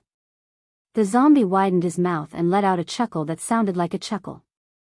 However, his face didn't seem to be smiling at all. Even when he chuckled, the muscles beside his mouth twitched a little, making him look extremely stiff. He even felt that a person who had just died would be more pleasing to the eye than this corpse watcher, because he looked more like a dead person than a dead person. The aura of death that was so thick that it could not be dispersed seemed to be emanating from his body at all times. After hearing He's question, the corpse watcher smiled strangely and said in a hoarse voice, "I have a condition." "What condition?" "I want to see someone. Find him for me." "Who is it?" "Dongfang Tao." "Dongfang Tao." He was stunned for a while before he suddenly reacted. "Oh, the one from Baichao Tang?" "That's right." He furrowed his brows and looked at the corpse watcher. "Why are you looking for him?" The corpse watcher was expressionless, looking like a lonely wild ghost standing in the dark courtyard. He said softly, "This has nothing to do with you." He was quiet for a moment, but then he shook his head and said, "I might not be able to do it. First, I'm not familiar with that master Uncle Dongfang, and we haven't been friends in the past. Now, we might even become enemies. Secondly, according to what I know, he has been in closed-door training for a long time due to his severe injuries. Until now, there are no signs of him coming out. Even his favorite disciple could not formally acknowledge him as her master. So, I don't think I can do anything about it." The corpse turned around and said coldly, "Then forget it. I've said what I want to say. It's up to you whether you want to do it or not." He suddenly took a step forward. His eyes flashed as he said, "I have the sect leader's warrant in my hand. Is that not enough to make you speak the truth?" The corpse watcher did not turn around and said, "The warrant only allows you to enter this courtyard. If you want to suppress me, you're not qualified. Why don't you ask Reverend Idlemonth to come to me directly?" He was speechless. Of course, he could not really summon Reverend Idlemonth to this dark place. As the head of the Kunlun party, Reverend Idlemonth had many things to do every day. Moreover, this matter was handed to He by the old man. He did not want to be. He took a deep look at the corpse watcher and said, "Of course the sect master won't come here, but I promise you that sooner or later, I will help you call Marshal Uncle Dongfang. But whether it will succeed or not, I cannot guarantee." The corpse watcher did not seem to be moved. He waved his hand and said coldly, "Before I see Dongfang Tao, I have nothing to say to you." After saying that, he walked away on his own. Soon, he walked to the other side of the courtyard. In the darkness, he disappeared in the blink of an eye. He took a deep breath. His expression changed several times. In the end, he decided to put this sudden interlude aside. He turned around and walked into the dark room with flickering candlelight. The eagle fruit tree liked light and moisture. It also liked to be nourished by abundant spiritual energy. It was a very delicate spiritual plant. It was not easy to raise. Because of its special properties, it was not easy to pick. It could be said to be a very troublesome plant. Lu Chen came to the Flying Goose Terrace. Basically, he lived and ate at the side of the spiritual field. He took care of the eagle fruit tree here. It could be considered as adding firewood to Su Qingjuan's exciting and dazzling cultivation career. Unfortunately, the eagle fruit tree liked sunlight. It never ripened at night. This allowed Lu Chen to at least sleep peacefully at night. Otherwise, not even a deity would be able to bear it if he could not rest all day long. On the first day he came here, Su Qingjun came to the side of the spiritual field to talk to him. Then, she went back to her cave abode. He did not see her come out again that day. Lu Chen knew that Su Qingjun had a reputation for being obsessed with cultivation. Therefore, he was not surprised. He worked in the spiritual field until dusk. Then, he finished his work for the day. When the sun was about to set, Lu Chen walked to the edge of the cliff of the Flying Goose Terrace. He looked into the distance and saw a sea of clouds. The sun had mostly fallen below the horizon. The remaining light plated the clouds with a layer of golden color. It was like a brilliant golden ocean. It was extraordinarily beautiful. The mountain wind blew in his face and his clothes fluttered. When he looked up at the sky from the cliff, he would feel a sense of relief. It was as if nothing in the world was important anymore. It was as if he was floating in the air.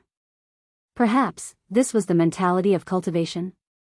Or perhaps, it was precisely because of this that the ancient deities and virtuous deities of the past countless generations liked to stay in the heavenly abodes of the famous mountains and great rivers, watching the changes of the white clouds and the changing of the stars, and thus comprehending the real great Tao.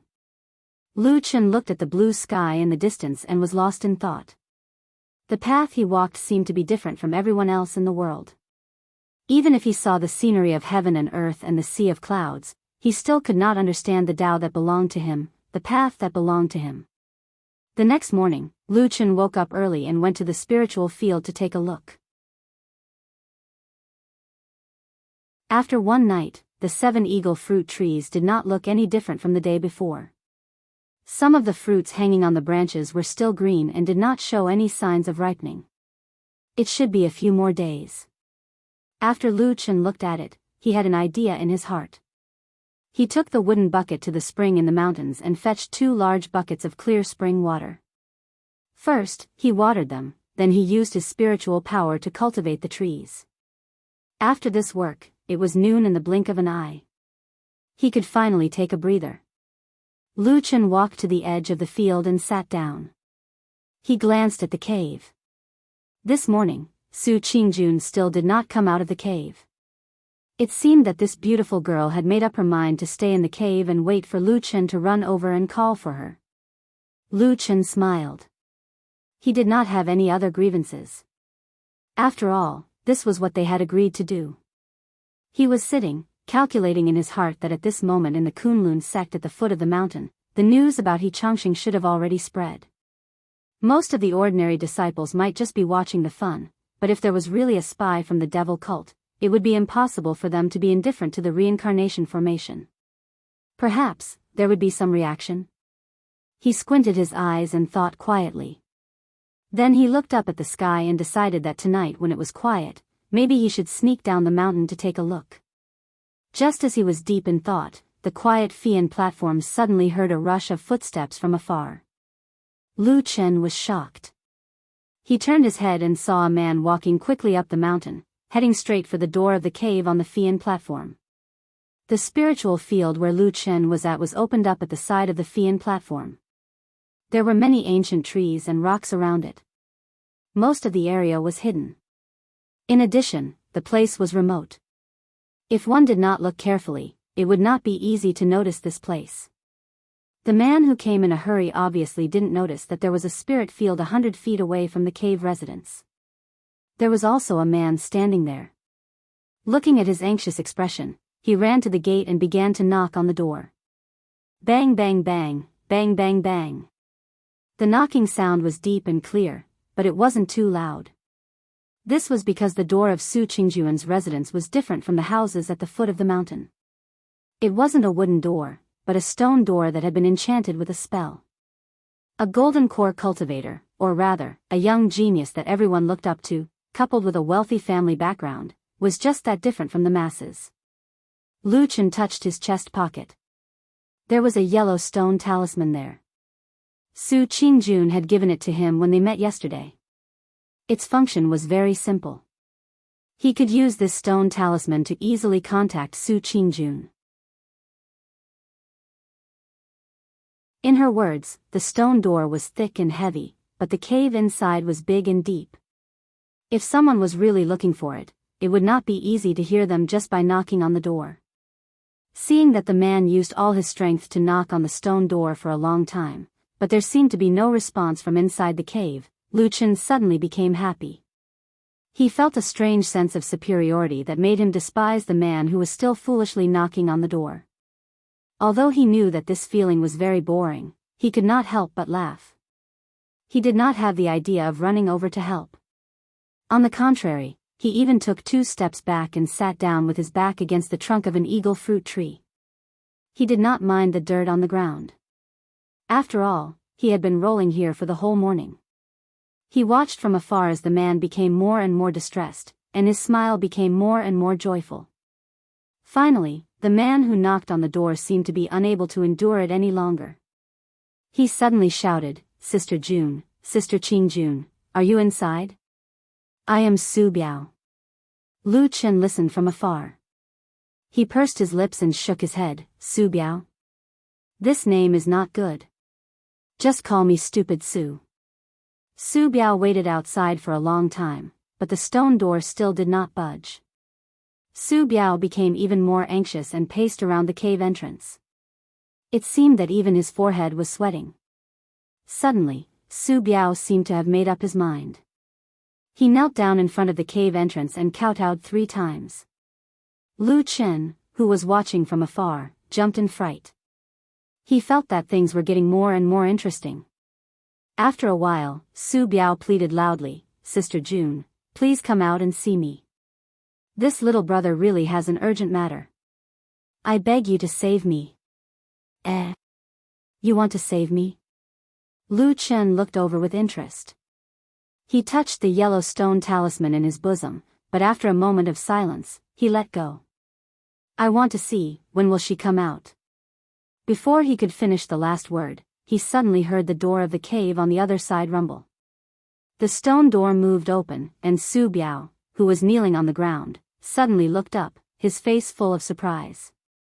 In the distance, Lu Chen was also startled. He subconsciously said, he came out as soon as he heard help. It can't be such a coincidence, right?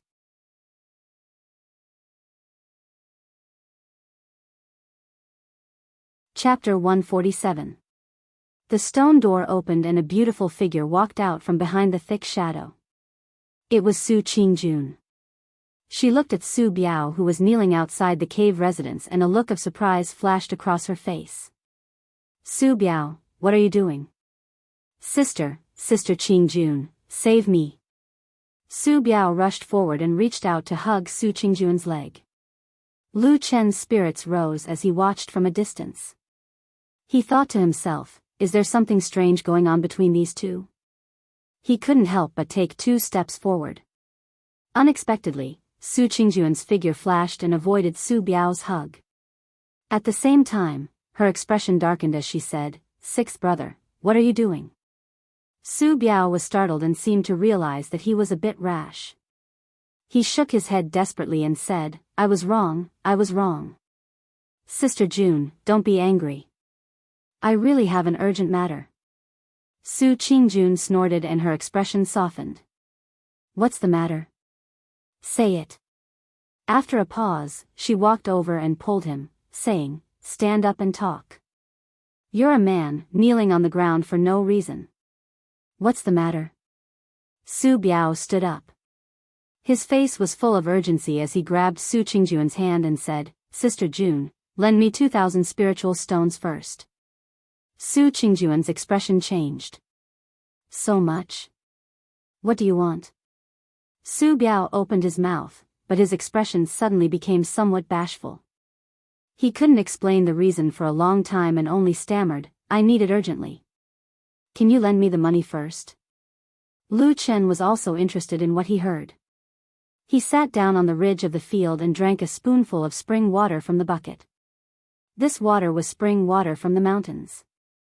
It was sweet and delicious, making him feel like he was watching a show while drinking tea. At the same time, he said in a low voice, asking for 2,000 spiritual stones right off the bat. He really is from a grand family. So damn rich. On the other side, Su Qingjun asked for a long time, but Su Biao still refused to explain clearly. She seemed to be a little annoyed. She glared at him and said, if you have something to say, tell me clearly. Otherwise, why should I give you so much money? With a long face, Su Biao said, Elder Sister June, it's not like you don't know that our Su family has more than 100 disciples cultivating in the Kunlun party. However, more than half of our yearly offerings are given to you. If I don't ask for it from you, who else can I borrow it from? Su Qingjun's complexion changed slightly, but she immediately sighed, looking a little apologetic. On the other hand, Lu Chen gasped from afar and said, my God, this isn't just an ordinary kind of favoritism. After a while, Su Qingjun opened her mouth and said, Sixth brother, you better tell me the whole story. If you really need my help, I will help you. Su Biao hesitated for a moment, then moved his head closer and whispered a few words in front of Su Qingjun. This time, Lu Chen didn't hear the important part clearly. He couldn't help but feel a little annoyed. He scooped up a spoonful of water and drank it angrily. He thought to himself that it must be a shameful thing to be so careful in a place with no one around. Just as this thought flashed through his mind, he suddenly saw Su Qingjun raise her willowy eyebrows. Her face revealed a hint of anger and she said angrily, "What? You want to use this money to redeem that prostitute?" Su Biao was so anxious that he stomped his feet. Just as he was about to beg, the two of them suddenly heard a violent coughing sound coming from a place about 100 feet away. Su Qingjun and Su Biao turned their heads at the same time. They saw Lu Chen holding his chest and coughing at the edge of the spiritual field that was mostly covered by ancient trees and rocks. It seemed that he had choked while drinking water, but it also seemed that he was struggling to not laugh out loud. His face was full of pain. "Who is it? How dare you?" Su Biao jumped 30 feet high, his face full of anger. He pointed at Lu Chen and shouted angrily, "Where did this brat come from? How dare you hide on this flying goose platform?" As he said this, his expression suddenly changed and he shouted, "You bastard, don't tell me you are so daring in your lust that you covet my sister Jun's beauty? Bah, watch me beat you to death today, then throw you down from this mountain." Lu Chen coughed and waved his hand. At the same time, he kept shaking his head. His expression looked a little strange. Su Biao was furious. Just as he was about to rush over and beat up this ignorant odd-job disciple, he was stopped by Su Qingjun from the side. She said, "Enough." Su Biao stopped and turned around to look at her.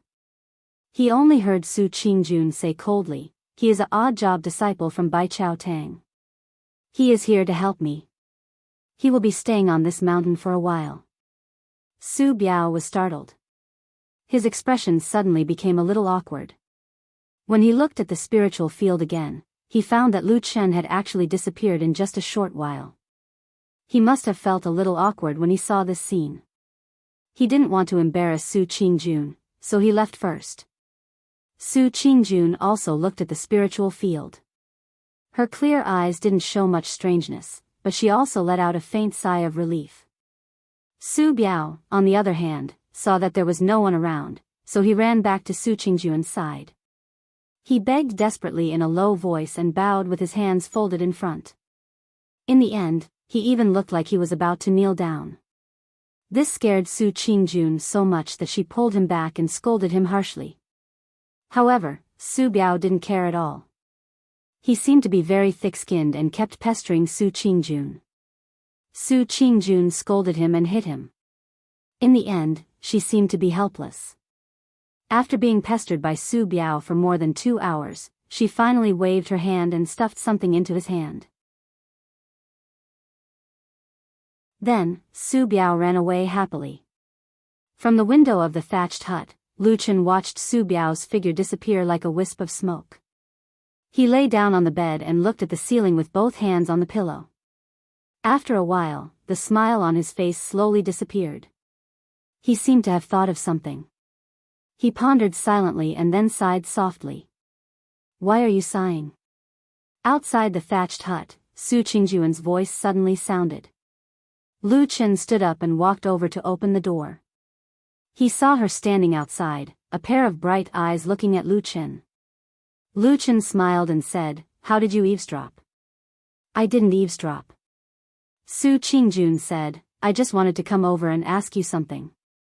But after reaching the Jin Dan realm, my ears are too sensitive. I can hear your voice from outside the hut." Lu Chen looked at her and smiled bitterly. He nodded and said, "All right." Su Qingjun looked at him and said, "You saw everything just now?" Lu Chen hesitated for a moment and said, "I heard. Young Master Su didn't notice that I was here before, so I didn't restrain myself too much." Su Qingjun frowned with some annoyance and then said, "Can you not tell others? Otherwise, this matter will not be good for Sixth Brother's reputation." Lu Chen nodded and said, "Of course, I will definitely not say half a word about this to others." "All right." Su Qingjun seemed to believe him and then turned to leave. But her body had only turned halfway when she suddenly stopped. She looked at Lu Chen and said, "You coughed just now. Were you laughing at him?" Lu Chen immediately shook his head and said, "No, I just choked on water." Su Qingjun stared at him. Lu Chen was speechless. He shrugged and said, "All right, I think it's a little funny. I didn't expect that a person like young Master Su of the Su family would actually like that kind of woman, and even want to die for her." Su Qingjun seemed to have the same feeling. She also shook her head slightly and sighed, saying, "You also feel that there is no true love to speak of for that kind of woman, right?" Lu Chen suddenly became silent and didn't speak for a long time. Su Qingjun at first only sighed and didn't think too much about it. She planned to leave after saying that. Who knew that Lu Chen's reaction was a little strange? She couldn't help but look at him again and said, "What is it?" Lu Chen softly exhaled and said, "I think, it's not completely like that." Su Qingjun raised her eyebrows slightly and said, "What do you mean?" Prostitutes are also people. Naturally they also have 7 emotions and 6 desires. Although I don't dare to be sure, but I think, maybe at some time, those women also have a little bit of sincerity towards someone. Su Qingjun looked deeply at him, a strange expression flashed across her face and said, "I didn't think that you would actually think of those women like that." Those women? Lu Chen smiled and stood there, looking straight at Su Qingjun's suddenly somewhat cold gaze, but he didn't retreat or shrink back. It seemed that Su Qingjun didn't want to talk about this matter with Lu Chen anymore. She turned around and walked towards the cave residence.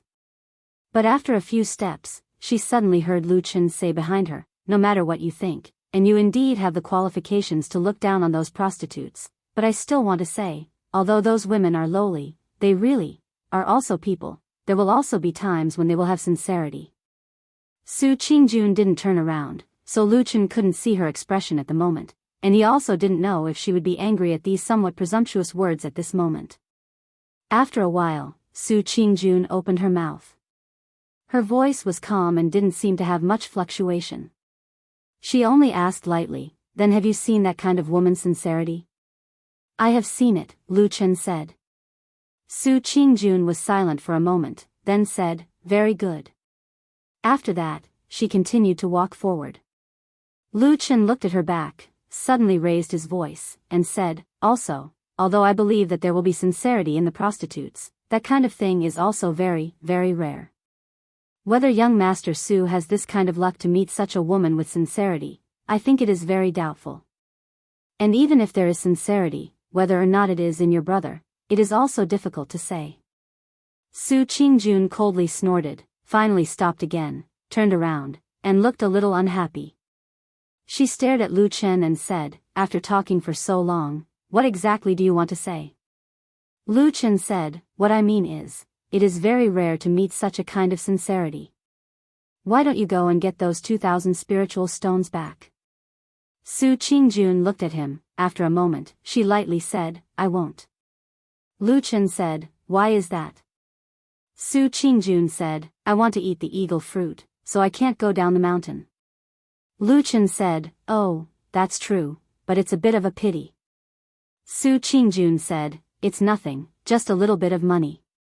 Just think of it as feeding the dogs." Lu Chen.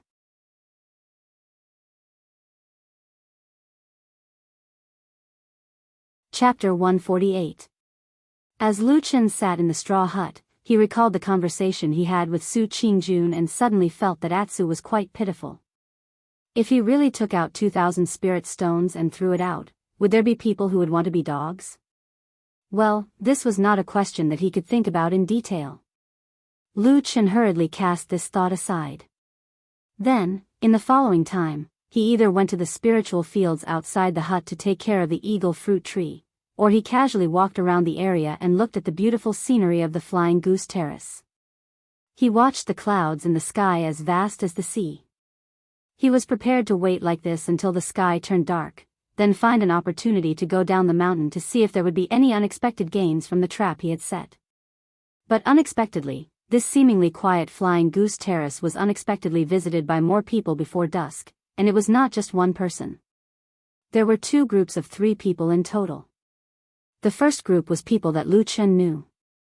They were Sumo and Su Qian, who had a conflict with Yichangsheng and the others in the fragrance garden. In view of the previous incident, although Su Qingjun did not show any particularly obvious dissatisfaction, Lu Chen still consciously hid in the straw hut further away.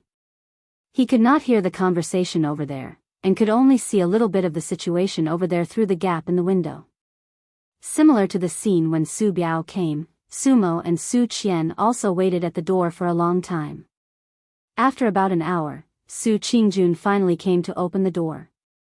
This slow reaction made Lu Chen almost suspect that Su Qingjun had really reached the Jin Dan realm and had good hearing and sight.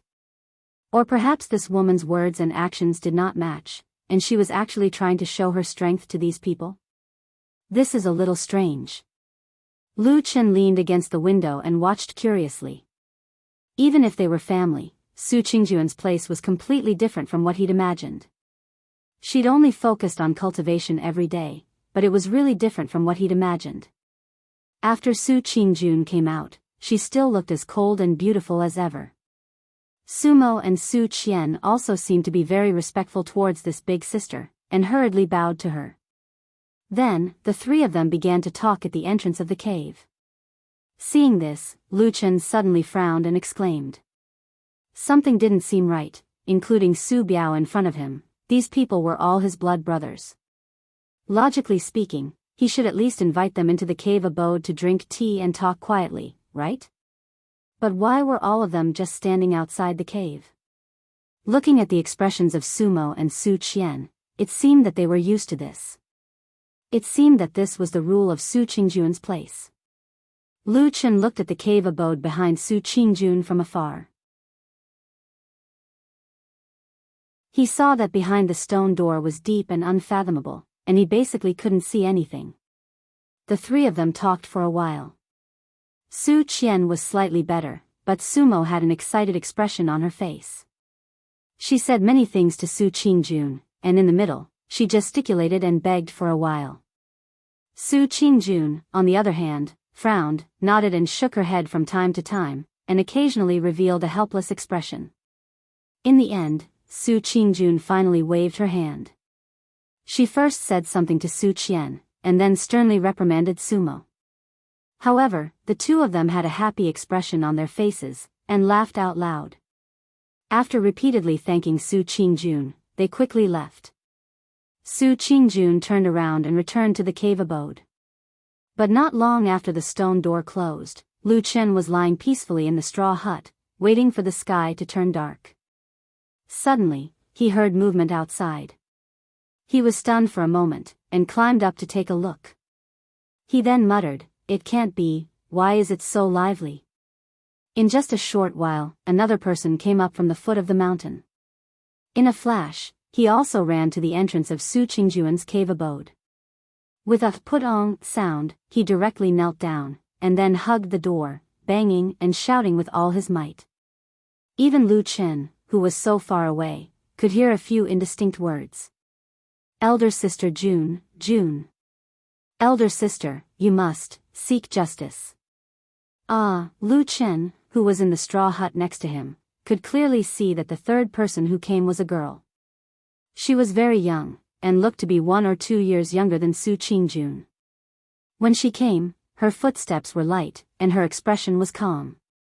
Once she was near the entrance of the cave abode, she immediately revealed a sorrowful expression, and 2 streams of tears flowed down her face. What was even more strange was that after this girl knocked on the stone door for a while, she suddenly seemed to remember something. She suddenly reached out to her shoulder, and grabbed the lapel of her clothes. She forcefully tore it, and immediately tore a hole. Then, she lay at the entrance of the cave, and cried even louder. This time, because it wasn't too long since Sumo and Su Qian left, Su Qingjun came out much faster than before. After a while, she heard the rumbling sound of the stone door opening. As soon as Su Qingjun walked out, she saw the girl kneeling in front of her. Her clothes were disheveled, and her face was full of tears. She was instantly shocked, and hurriedly went up to the girl. She used both hands to help the girl up, and then asked repeatedly, her face revealing a worried and anxious expression. In the distance, Lu Chen couldn't help but laugh out loud. He looked at the straw hut with great interest. He shook his head and said to himself with a smile, the people in the Su family are quite interesting. Because Lu Chen had gone to the Flying Goose Terrace to help Su Qingjun plant the eagle fruit tree, and he would be gone for at least 20 days, Black Dog became a problem. Lu Chen had originally asked people if he could bring Atsu to the Flying Goose Terrace, and those who were asked looked at him as if they were looking at an idiot. How could a fairy-like person like Su Qingjun be together with a dog? Lu Chen was also speechless. Later, he asked around for a while and found that the situation might be true. Girls from aristocratic families like Su Qingjun and Exian had basically never had much contact with pets since they were young, so it was hard to say whether they would like Atsu from the bottom of their hearts like Exian did. It would be too troublesome if more problems arose because of this. Anyway, they would only be staying for 20 days, so after Lu Chen thought about it, Black Dog began a lonely life as a dog. Every day, it would run out on its own, take care of its own food, drink, and defecate. When it was dark, it would run back on its own, crawl into the house through the small dog hole, and sleep. Exian did think of it, so she specially ran over to see Atu. When they met, Exian was shocked. Seeing Atu's miserable appearance, she couldn't bear to look at it. She immediately burst into tears. But compared to Exian's sadness, Atsu seemed to be much stronger. It looked indifferent all day long, even though it only had one eye and half a tail, and there were many terrible wounds on its body. But these wounds seemed to be unable to stop Atsu's yearning for the mountains and forests, even if Exian begged. For a long time, except for Lu Chen, Atsu had almost never been close to humans. Exian was an exception, and she could talk to it a little bit. But every time Exian wanted to take Atsu away, Atsu firmly refused. It seemed it would rather go back to that cold and lonely house every night and sleep alone, but it also seemed to have incomparable patience, quietly waiting for Lu Chen's return. Unconsciously, this black dog's life and Lu Chen's seemed to have become intertwined, and it was unwilling to be separated. The setting sun shone on Kunwa City. The afterglow of the setting sun shone on a secluded courtyard. This was an unremarkable place in Kunwa City. It had been bought a long time ago, and then it was left alone for a long time. It wasn't until a few days ago that someone suddenly moved in. Since the day the new owner moved in, he had been living in seclusion, almost never going out.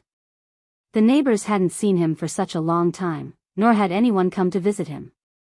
The courtyard's gate was so lonely and quiet, as if it wasn't a person living inside, but a soul of nothingness. Until one day, a man suddenly came here, walked into this secluded courtyard, and forcibly pulled the person hiding in the dark outside, letting the rays of the setting sun shine on his body. In the light of the setting sun, that person let out strange roars and sounds of resentment. His entire face was hideous and ugly, like torn rotten meat, and he looked more like a ghost than a human. He forcefully threw his younger brother to the ground. A trace of pain and regret flashed in the depths of his eyes, but his face was filled with extreme anger. He even raised his foot and ruthlessly kicked He Gang a few times. He Gang rolled on the ground, screaming a few times, but he didn't dare to resist in the slightest.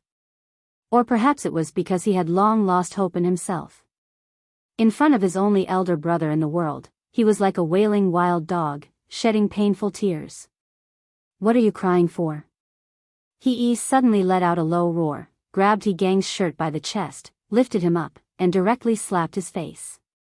He Gang was slapped until the corner of his mouth was bleeding, but he still didn't make a sound. Looking at He in the eyes, there seemed to be only numbness left. "Just beat me to death, big brother." He looked at his handsome, perfect, and his only elder brother in the world, and said bitterly, I only brought shame to you, and even caused you to be insulted and punished. In the end, you were even driven out of the Kunlun party like a dog. Big brother, don't worry about me, let me die." He's face was livid, and he slapped He Gang again, causing him to roll on the ground. Then he grabbed him back, and his eyes seemed to be emitting fire. He glared at him and shouted, "Look at yourself, what have you become now? If you weren't my brother, I would really want to kill you with one slap." Gang smiled bitterly, "If my death can free you, can let you be valued and cultivated by the sect again, then what's the harm in my death?" Tears kept flowing down from the corner of his eyes, and he choked, "I have a rotten life, it's fine if I end up like this today, but big brother, you clearly have a great future, but I have implicated you, He snorted coldly, but the gaze in the depths of his eyes finally softened. He walked to the side of the stone steps and sat down, then sneered, "Why do you think I was able to come out of seclusion, and then come down the mountain to find you?" Gang was stunned, and then his eyes slowly lit up with a glimmer of light.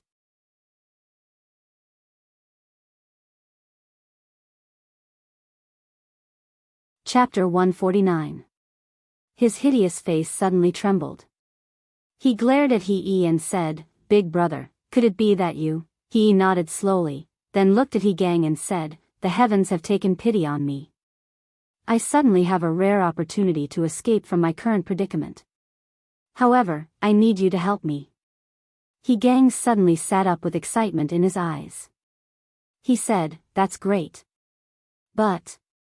His expression suddenly dimmed as he said, "But how can I help you in my current state?" Before he could finish speaking, He had already interrupted him, and then said in a resolute tone, "You are my only brother in this world, and I only trust you." Gang's body trembled. He stared at He in a daze. Gradually, his hideous face seemed to brighten up.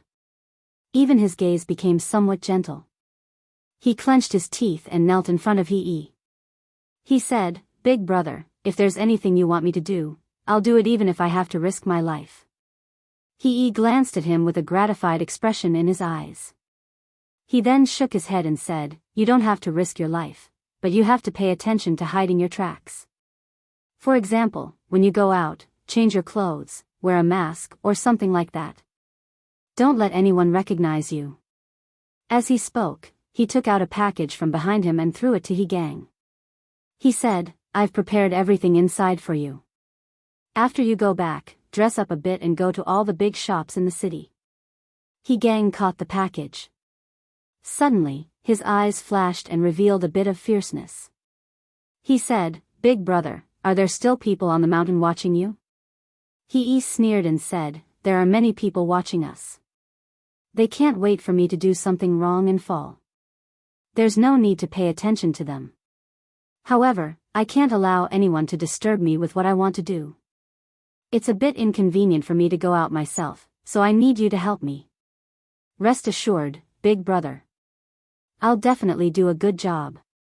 However, you want me to go to all the big shops in Kunwa City because..." He took out a small paper bag from his pocket and handed it to Gang. Gang received it with some doubt. He first glanced at then opened the folded paper. There was some scarlet powder in the center of the paper bag. He looked at it carefully, then brought it to his nose and sniffed it. Then he said in surprise, "Cinnabar? Yes, you will pretend to be a wealthy customer, and then ask around to find out which shops have been in the city recently, and who has bought this thing in large quantities." Gang nodded, put away the paper bag, and said, "I understand." He smiled faintly and stood up. He raised his head and looked at the setting sun in the distance. His gaze was deep. A moment later, he suddenly laughed coldly and said, "The reincarnation formation needs a lot of cinnabar." Due to the high terrain, the setting sun on Kunlun Mountain actually stayed in sight longer than it did in Kunwa City. Flying Goose Terrace on Xian Peak was a good place to admire the setting sun. The sea of clouds was magnificent, and the afterglow illuminated the sky. The beautiful scenery was enchanting. However, at dusk, no one on Flying Goose Terrace was in the mood to admire the setting sun. The woman who ran to Flying Goose Terrace seemed to be a member of the Su family. At least, Su Qingjun seemed to be very familiar with her. During the tearful complaint, the woman seemed to be saying something to Su Qingjun. It seemed like she was complaining, but it also seemed like she was reprimanding someone. In the end, her eyes were filled with tears. Su Qingjuan's attitude towards this woman was different from how she treated Su Biao, Sumo, Su Qian, and the others. She was obviously more sympathetic. But later, when the woman seemed to make a request to Su Qingjun revealed an awkward expression. Lu Chen watched this scene with interest. He recalled the woman's light footsteps and calm expression when she went up the mountain. It formed a sharp contrast with her current appearance of begging with tears streaming down her face. The two women seemed to be in a deadlock. Su Qingjun sighed and said a few words to the woman, pointing at the spiritual fields on this side. Although Lu Chen couldn't hear what she said, he could clearly guess that Su Qingjun was defending him for the eagle fruits. She was referring to him not being able to go down the mountain. Who would have thought that after the woman heard this, she would cry even harder? She even hugged Su Qingjuan's waist and rubbed her head against her, looking like she was about to die. Su Qingjuan's face immediately revealed an awkward expression. She softly advised the woman for a while, but it seemed to be useless. In the end, she seemed to be forced into a corner and shook her head with a bitter smile.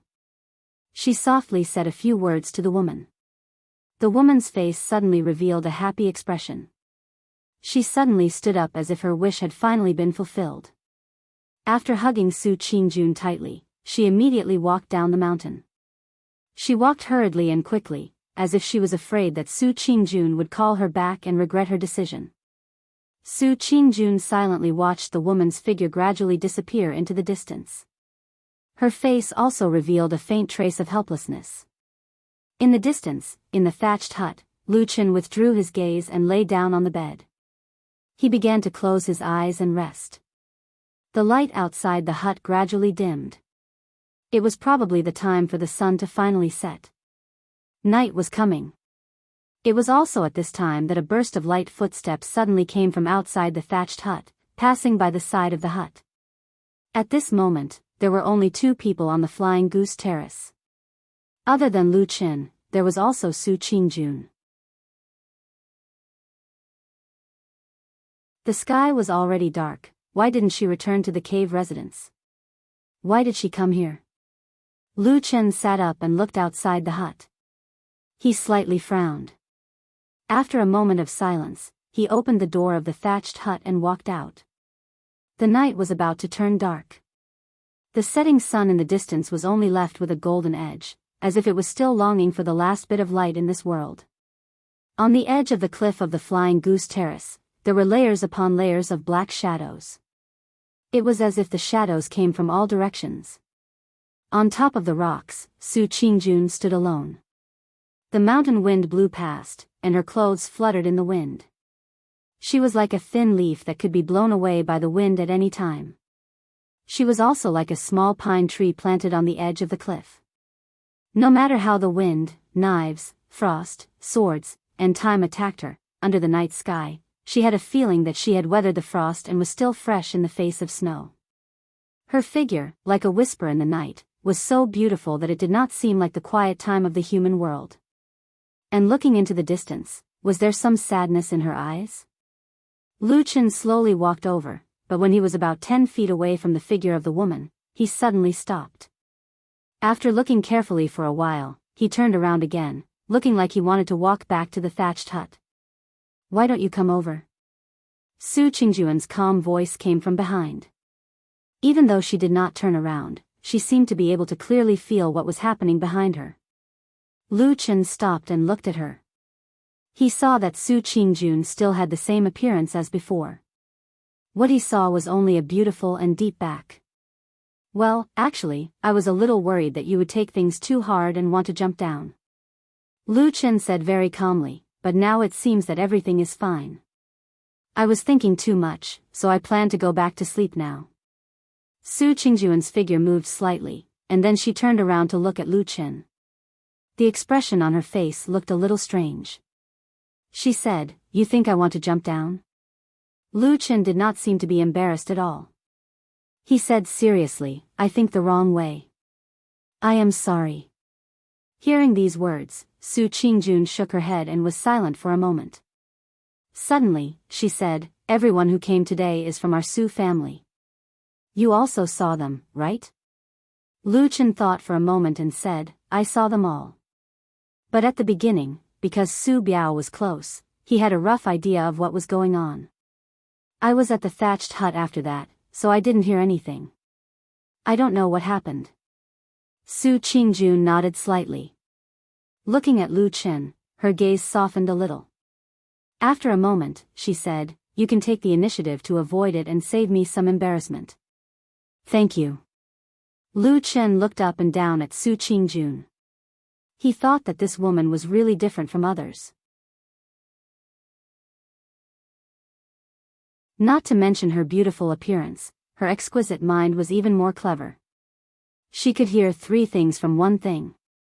There was a trace of admiration in his eyes. Then, he said, it is late at night. Shiji Su, be careful. The wind here is cold and dew is heavy. Take care of yourself. I will go back first. The scenery here is very good. Su Qingjun seemed not to hear Lu Chen's words. She said to herself, the sea of clouds billows like a vast ocean. It is a rare beautiful scenery. In the night, it is a different scene than in the day. Don't you want to see it? Lu Chen stopped and looked at Su Qingjun. He suddenly smiled. He did not decline, nor did he show any humility. He just nodded and said, thank you. Then, he walked up the cliff. Below the cliff was steep. As soon as he walked up, he felt the mountain winds suddenly become much fiercer. The whistling sound was endless, as if it came from the 9 heavens and swept down to the earth. Thick clouds were under his feet. They were vast and boundless, reaching into the depths of the blue dome of heaven. Smoke and dust rose and fell like waves. Where the wind and clouds were, the world was vast. When he looked back, he saw a bright moon rising slowly. It was late at night. He stood by her side. When they stood side by side, their clothes fluttered like messy waves. The feeling of the strong wind brushing against their faces, as if there was a pair of wings under their ribs. Su Qingjun turned around and glanced at him. Her expression was calm, devoid of joy or sorrow. Lu Chen didn't even look at her. His eyes were fixed on the distant sea of clouds, watching the faint moonlight illuminate the vast sea of clouds. It was a magnificent and wondrous scene. He couldn't help but exclaim in admiration, it really is a beautiful scene. Su Qingjun smiled slightly. She was as beautiful as a lily in the night. Then, she also turned to look. The 2 of them looked at the sea of clouds under the moonlight. They stood together for a long time.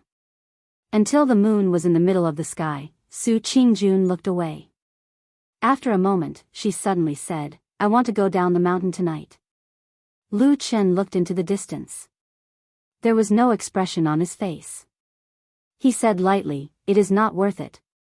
N.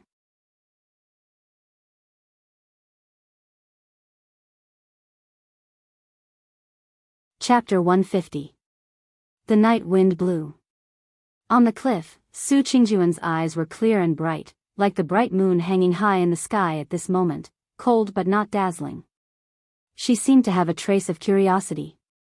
She looked at Lu Chen and asked, why do you say that? There's a curfew. Lu Chen said, if someone finds out, your good reputation will be ruined. Su Qingjun looked at him for a moment and suddenly smiled. She said, no, what you said just now, that's not what you meant. Then she paused and said, could it be that you have already guessed the reason why they came to me today? Except for Su Biao, I still don't know about other people's matters. Lu Chen once again expressed his attitude to Su Qingjun and said, but I think that most of their matters should not be very urgent. At least for you, perhaps it is not worth breaking the sect rules and going to Kunlun at night.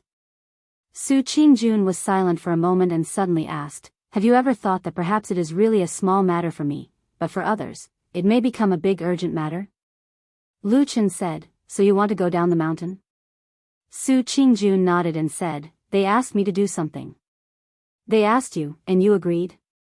After all, we are a family. Lu Chen frowned and looked at Su Qingjun without saying anything for a moment. Su Qingjun was also silent for a moment and said, when Su Biao was here, you may have heard those words. There are too many things in the house, and only I have them. If I don't take care of my brothers and sisters, who will take care of them? Lu Chen blinked and suddenly looked left and right. Then, he looked at the dark abyss at the bottom of the cliff not far away. He seemed to feel a little guilty. Su Qingjun was a little surprised and said, what's wrong with you? Lu Chen said, I want to see if there is a way to escape. Maybe you will kill me later. Su Qingjun was stunned at first, then she burst out laughing and said, nonsense, why would I do that? Lu Chen also laughed and said, in fact, with your identity, you don't need to say so much to a servant disciple like me. Su Qingjun's eyes flashed like the moonlight in the sky, and she smiled and said, I think you are different from ordinary servant disciples. You are especially smart. After a pause, she seemed to feel that she had not said enough and added, well, you are smarter than many Qi cultivation realm and even foundation building realm disciples I know. Lu Chen immediately took a step back and looked Su Qingjun up and down. He said seriously, you must have something to ask of me. Do you have something to say? Su Qingjun sighed and said, you are indeed a smart person, much better than the brothers in my family. If they were a little more like you, I would not be so annoyed. Lu Chen smiled and said, if your words were to spread, would not be able to stay on Kunlun Mountain. What are you trying to say? Su Qingjun said calmly, after I go down the mountain, I may not be able to come back in time tomorrow morning. Then, if someone comes looking for me but finds that I am missing, and at the same time, because of the eagle fruit, I should be guarding this flying goose platform to my death. This will be very troublesome. Lu Chen was silent for a moment, then he suddenly smiled bitterly and said, you want me to help you stop people? Su Qingjun said frankly, yes, I have no choice. Right now, there are only the two of us on this flying goose platform, and the eagle fruit tree is there. Even if I go down the mountain, I can't hide it from you, so I can only ask you to help me cover up. Lu Chen nodded and said, no wonder you said such trivial things to me earlier. Su Qingjun said, how about it, can you help me? Lu Chen shook his head and said, I am only an odd job disciple, I don't have that ability. Before he could finish, Su Qingjun had already interrupted him and said, you, as an odd job disciple, are much better than them. I think you can do it. Lu Chen gritted his teeth in distress and said, this flying goose platform has always been quiet, maybe no one will come even after half a day. Huh? He suddenly looked at Su Qingjun and frowned, do many people usually come here? Not really, sometimes there are many, sometimes there are only a few days without seeing anyone. Lu Chen snorted and said, there are quite a lot of people. It's a big family. All right. Lu Chen shook his head helplessly, then straightened his expression and said, then there is one last thing. Speak. What if the eagle fruit suddenly ripens tomorrow morning? Su Qingjun suddenly fell silent and did not speak for a long time. Lu Chen did not rush her and only looked at her quietly. After a while, Su Qingjun frowned her delicate and beautiful eyebrows and said, why don't you eat it?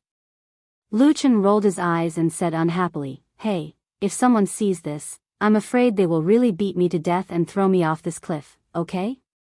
Su Qingjun looked a little distressed and even used her hand to rub the space between her eyebrows, as if she also felt that this matter was a little troublesome. Then she said to Lu Chen with a somewhat resentful tone, didn't you say that the eagle fruit won't ripen so soon? Lu Chen coughed and said, what if? Su Qingjun thought for a long time and finally waved her hand and sighed, if it's really that unlucky, you can just bury it in the soil and use it as fertilizer. Just don't let anyone see it. All right, Su Qingjun turned around and was about to leave, but at this moment, Lu Chen suddenly called out to her. Su Qingjun turned to look at him and said, is there anything else? Lu Chen said, you forgot to mention the reward. Su Qingjun was startled and said, what reward? Lu Chen looked at her with a strange gaze and said, if I help you with this matter, it's quite risky. Don't you need to give me some reward for helping you with such a favor? I see. Su Qingjun seemed to have a sudden realization and said, "So that's what you think? That's fine too. Hey, this should be a matter of course, okay?" Lu Chen said to Su Qingjun seriously. Su Qingjun said indifferently, maybe. But in the past, no matter if they're from the Su family or not, they've never asked for anything in return when they help me. At most, I'll just thank them, and they'll be very happy. I'm different from them. Lu Chen snorted coldly and seemed to express some contempt and disdain for those people in the past. Then he said seriously, "Actually, think about it. Those people said they didn't want your reward, but in fact, they made you owe them a favor. Favors are the most difficult to repay. If they come to you in the future, will you help them or not? When you help them, will it be more tiring than directly giving them some spirit stones?" Su Qingjun carefully thought about it, and after a moment, a hint of agreement appeared on her face. She nodded and said, "What you said is very reasonable." "That's right." Lu Chen laughed and said, "I'm doing this for your sake. I don't want you to owe me a debt of gratitude and feel bad." Su Qingjun said, "Well, then how much do you want?" Lu Chen thought about it and secretly thought, "Won't I cut you in half and make you bleed?" Then he made up his mind, gritted his teeth and stamped his feet. He tentatively asked, 2,000 spirit stones? Okay. Su Qingjun nodded and looked at Lu Chen with appreciation. She said, "I didn't expect you to be such a kind person. You have a good character." The night was vast and dark. The beautiful woman took advantage of the night and quietly disappeared into the boundless darkness. Lu Chen stood on the edge of the cliff, facing the wind. The mountain wind made his clothes flutter, and the biting cold wind swept across his face from time to time. He always felt like he was being slapped in the face. When he looked at the night sky and the bright moon in the sky, he did not know why he felt a sense of loss. Lu Chen let out a long sigh, a look of regret on his face as he muttered to himself. He said to himself, "If I had known, would have said 20,000. These rich people are really hateful." As he said this, he shook his head and turned around to walk down the cliff. He walked all the way back to his hut and closed the door. The night gradually darkened. In the blink of an eye, about 2 hours had passed. Suddenly, there was a slight movement in the cold darkness on Fian platform. The door of the hut was silently pushed open, and then Lu Chen walked out. Under the moonlight, his figure was never in the light, but hidden in the shadows. He was faintly discernible, moving vaguely toward the mountain road below Fian platform. Not long after, his figure also disappeared into the darkness. That night, Kunlun Mountain was still cold and quiet. Most of the Kunlun disciples had long been accustomed to this kind of work and rest due to the constant curfew for many years. Although there were still guards outside the house where a horrifying murder had occurred a few days ago, it was obvious that the guards were much more relaxed than before. Even people who practiced Taoism would feel uncomfortable in the face of death or the dead. Of course, it was a different story for those who cultivated the evil arts of demons and devils. Lu Chen's figure quietly came to the outside of the house that originally belonged to He Changsheng. He hid in the woods far away and then quietly looked over there. At least from the outside, the house did not seem to have changed. It was as if the indignant servant disciple was still living in it, dissatisfied with many things in this world. The terrifying aura of the strange formation that once existed in the house seemed to be blocked by the walls, not revealing any secrets to the outside world. Lu Chen hid in the woods for a long time. He did not seem to have any intention of sneaking into the house to investigate. He only quietly looked over there, a complicated light flashing in his eyes, as if he was thinking about something. Did the person hiding in the deepest part of the darkness already know what happened here? If he was a spy of the evil sect, then what would he do? If he saw such a pure reincarnation formation, what would he think? Lu Chen's gaze slowly flickered. Suddenly, he moved away from the house and looked towards the east side of the house. In the darkness of the night, there also seemed to be a dense and wide forest. In the darkness of the night, he coldly stared at the house on this side.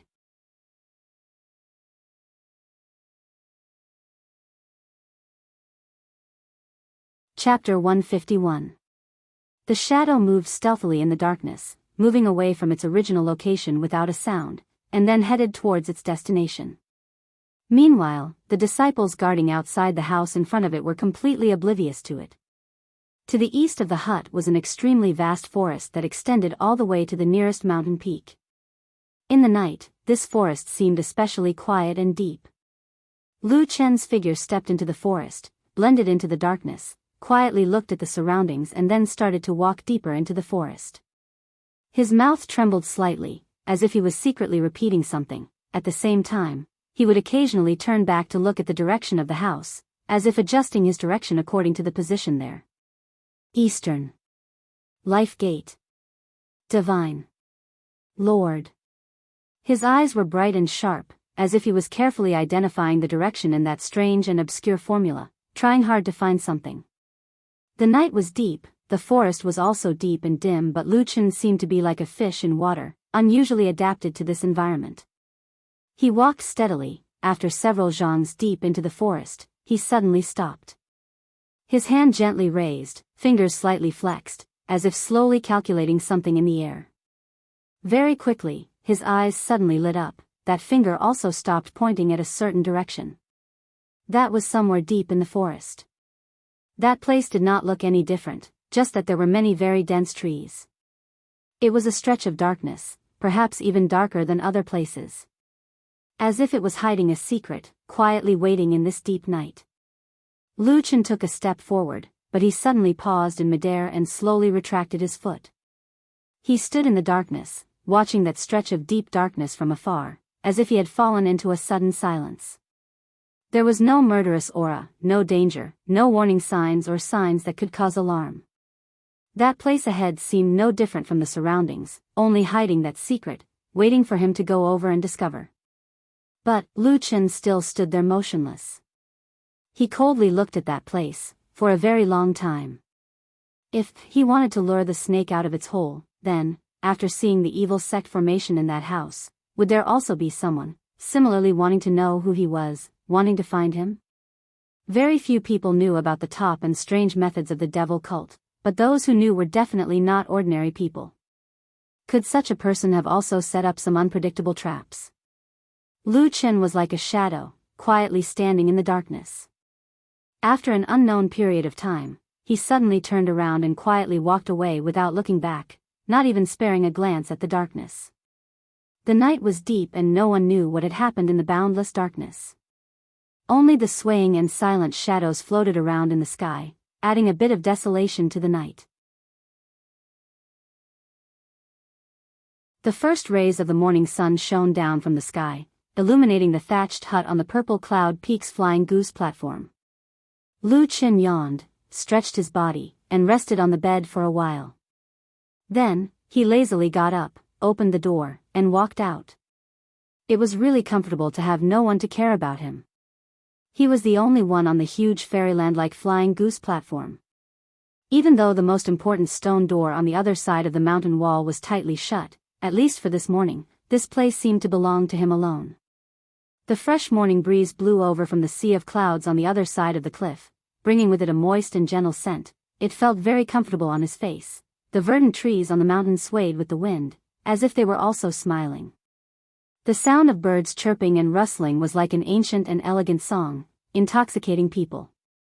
Lu Chen strolled from one side to the other, openly and unscrupulously looking around the entire flying goose platform that he did not have the time to visit yesterday, memorizing all the terrain and roads in his heart. Then, he walked back to the side of the spiritual field, and carefully looked at the eagle fruit trees. There seemed to be no change in the situation. There was no eagle fruit that suddenly made things difficult for Su Qingjun, forcing them to suddenly ripen this morning. Of course, after a day of spiritual power cultivation and growth, these eagle fruits were still a little bigger than yesterday. The immaturity had faded a little, and there was a little red on them. Perhaps they would not ripen today, but there was no telling tomorrow. No matter what, he still had to do the work that needed to be done. He could not leave these eagle fruit trees alone when Su Qingjun was not on the mountain. But no matter how he looked at it, in such a place that looked like a holy land for cultivation, it was really putting the cart before the horse if he did not cultivate and instead lay in the mud to plant trees. Lu Chen sighed, looked around at the beautiful scenery, and shrugged. Who asked you to be a servant disciple? The mountain forest was quiet, and the scenery was beautiful. Time flew by without him realizing it. Lu Chen finished his work in the spirit field. His hands were black, and his body was covered in a lot of black mud. He looked up at the sky and saw that the sun had risen quite a bit. It seemed that in another 2 hours, the morning would be over. It's still quite quiet, no one came looking for me. Lu Chen was a little happy, and at the same time, he sincerely hoped that Su Qingjun would come back as soon as possible. That way, these 2,000 spirit stones would be very easy to earn. Unexpectedly, just as he was secretly happy, he suddenly saw a figure appear on the mountain path below the Flying Goose Terrace, walking quickly in his direction. Damn it! Lu Chen's face immediately became long, and he looked angrily at the figure on the mountain path. He thought to himself, why is this person so disappointing? Can't he let me be happy for a while? Please wait. When the young man on the mountain path was about to reach the Flying Goose Terrace, suddenly a figure jumped out in front of him, blocking the mountain path, and shouted loudly. The young man was startled, and could not help but take a step back, then looked at Lu Chen standing in the middle of the road in front of him, and asked in surprise, "Who are you?" Lu Chen's eyes fell on this person's face, and his eyes slightly narrowed. He recognized that this young man was also a member of the Su family. It was Su Wen, one of the brothers of the Su family that had the dispute over the stone garlic that had occurred in the grass garden that day, and besides Sumo and Su Qian, he was one of the 3 brothers of the Su family. Lu Chen slightly raised his eyebrows, and for a moment, he remembered that yesterday, Sumo and Su Qian came here together to see Su Qingjun, but among the so-called 3 brothers of the Su family, only Su Wen was missing. When he saw Su Wen yesterday, he did not think so, but today, seeing Su Wen come to the Flying Goose Terrace alone, there seemed to be some unknown little secret. These thoughts flashed past Lu Chen's face, but his expression was calm, and he said to Su Wen calmly, "I am Lu Chen, greeting young Master Su." Su Wen was shocked again, and said, "You know me?" Lu Chen smiled, and said, "I used to work in the flowing fragrance garden, and I have seen young Master Su. With a talent like you, it is very normal for me to know you." Su Wen made an "oh" sound, and looked a little proud, then he waved his hand and said, "We are now on the mountain of Kunlun, and in the sect, there is no need to talk about common names, let us call each other senior and junior brothers." Lu Chen nodded, and said, "Very well, greeting senior brother Su." Su Wen nodded. He was just about to walk forward when he was suddenly stunned, and he seemed to have finally recovered from his shock. He looked at Lu Chen with astonishment and said, "Wait, this soaring goose terrace is where my big sister Jun's abode is located, and it's always been her quiet and alone. Why are you here?" Lu Chen pointed in the direction of the spiritual field, and said, "I am here to plant trees." Then he told him about how Su Qingjun wanted to eat the eagle fruit, and how Bai Chao Tang did its best to help, and so on. Su Wen listened and nodded, and then saw that there were indeed many black mud stains on Lu Chen's body, as if he had just walked out of the spiritual field, and so he believed him a little more, and said with a smile, "I see, then you must do your job well, and do not slack off, and delay my sister Jun's cultivation plan, or you will suffer. Of course, if you do well, this young master will naturally give you some rewards." Lu Chen looked at him with a smile, and cupped his hands, saying, "Thank you, senior brother Su." Su Wen nodded, and then prepared to walk around Lu Chen, and walk towards the abode on the other side of the mountain wall. Unexpectedly, Lu Chen turned around, and blocked his way again. Su Wen's face darkened, and he shouted, "Lu Chen, what are you doing? Why won't you let me go?" Lu Chen's expression was still gentle, and even though he was scolded by Su Wen, he did not get angry, and only said, "Senior brother Su, it is not convenient for you to go now." "Nonsense." Su Wen looked angry, and pointed at Lu Chen, and said, "I want to see Sister Jun, how dare you stop me? Let me tell you, Sister Jun loves me the most. If you dare to be impudent again, believe it or not, I will go back and tell Sister June, and ask her to immediately chase you down the mountain. Oh. Lu Chen looked up at the sky helplessly, and thought for a while, and said to Su Wen, Senior Brother Su, to tell you the truth, the person who asked me to stop you here was actually Su Qingjun, Shiji Su. Su Wen was shocked, and said, What? Impossible.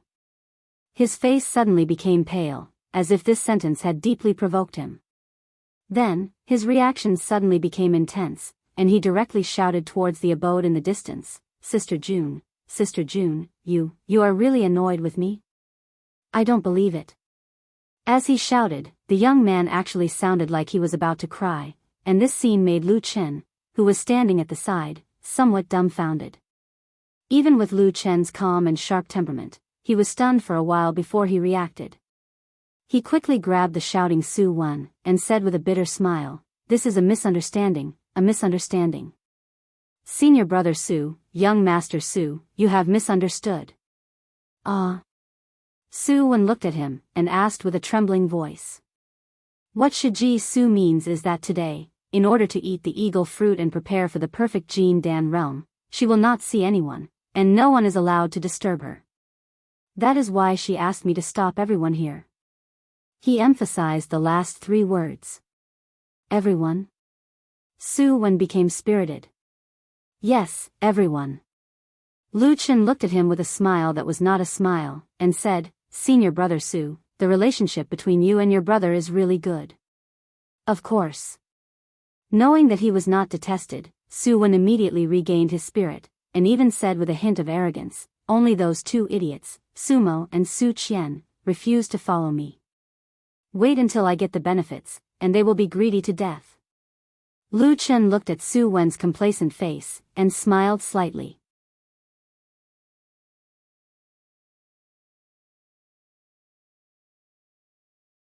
Chapter 152. But, I'm already here. Su Wen paced back and forth on the mountain path. After a moment of hesitation, he shook his head and said, I can't come all the way here for nothing. Lu Chen frowned, but before he could speak, he heard Su Wen say, How about this, move aside. I'll go and see Sister June. Once she hears that I'm here, she'll definitely see me. With that, Su Wen once again strode towards the abode on the soaring goose platform, completely ignoring Lu Chen's obstruction. Lu Chen stood to the side and was somewhat speechless. He thought to himself, Do these young masters from aristocratic families really can't be bothered to look at me? Su Wen could be willful, but Lu Chen had to consider other things. If he were to knock and shout at the door, the fact that Su Qingjun wasn't here might be exposed. Thus, after a moment of hesitation, Lu Chen hurriedly took a few steps forward. Just as Su Wen was about to reach out and knock on the door, Lu Chen once again stopped him. Su Wen's face immediately revealed an unhappy expression. He looked coldly at Lu Chen and said, Don't you have any self-awareness? Be careful, you're asking for a beating. Lu Chen glanced at Su Wen indifferently and then calmly said, Young Master Su, before you disturb Shiji Su's meditation, I have 2 things to say. If you still want to find her after you hear them, I won't stop you. What do you think? Su Wen didn't notice that Lu Chen had suddenly changed the way he addressed him from Senior Su to Young Master Su. He only revealed an impatient expression, but in the end, he still waved his hand and snorted. He said, Say it quickly. Servants like you are the most troublesome. Lu Chen's eyes paused for a moment on Su Wen's finger that was waving in front of his eyes. A dark flame flashed in the depths of his eyes. He then smiled, his expression still gentle. He said, Young Master Su, your reputation is naturally great. When Shiji Su heard that you're here, she should come out to see you. Su Wen's face revealed a pleased expression. Lu Chen couldn't be bothered to look at him, and he continued speaking. However, no matter what, Senior Sister Su is cultivating right now. What if you disturb her at a critical juncture and cause her cultivation to be damaged? Wouldn't this cause a grudge to arise in her heart? Su Wen's expression changed, and he said in a deep voice, Are you trying to scare me? How could there be such a coincidence? It's so early in the morning, maybe my elder sister June is still sleeping. Lu Chen helplessly looked up at the sky and saw that the sun was almost at its zenith. He laughed dryly and said, "It's not likely that she's sleeping at this time." This is the first sentence. The second sentence is, even if Shiji Su loves you very much and doesn't bear a grudge, young Master Su, think about it.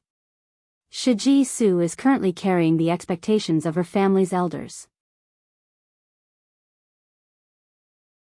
Even the flaws in her Jin Dan realm need to be eliminated with the eagle fruit. She's such a hardworking person.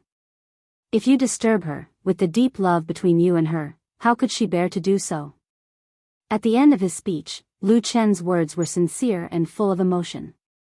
His eyes shone brightly, as if he was trying his best to persuade Su Wen. Su Wen seemed to be a little shaken after listening to Lu Chen's words. He stopped in his tracks and frowned. He hesitated for a while, as if he was really moved by Lu Chen's words. That doesn't sound wrong. Su Wen said to himself, I don't have anything urgent to do. How about I come back after a few days? Lu Chen smiled and nodded. Su Wen thought for a while and finally made up his mind. He turned around and walked away. But this time, he didn't even greet Lu Chen. It seemed that he was still a little dissatisfied with this ignorant odd-job disciple who blocked his way. Lu Chen followed him to the side of the mountain path and watched Su Wen leave. He then grinned and said, I almost believed what you said. Lu Chen also felt that it was a little funny. He shook his head and turned around, walking towards the thatched hut. When he was not far from the thatched hut, Lu Chen suddenly stopped.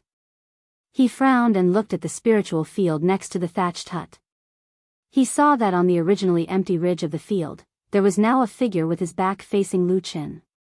He wore a gray robe with big sleeves and a jade belt around his waist.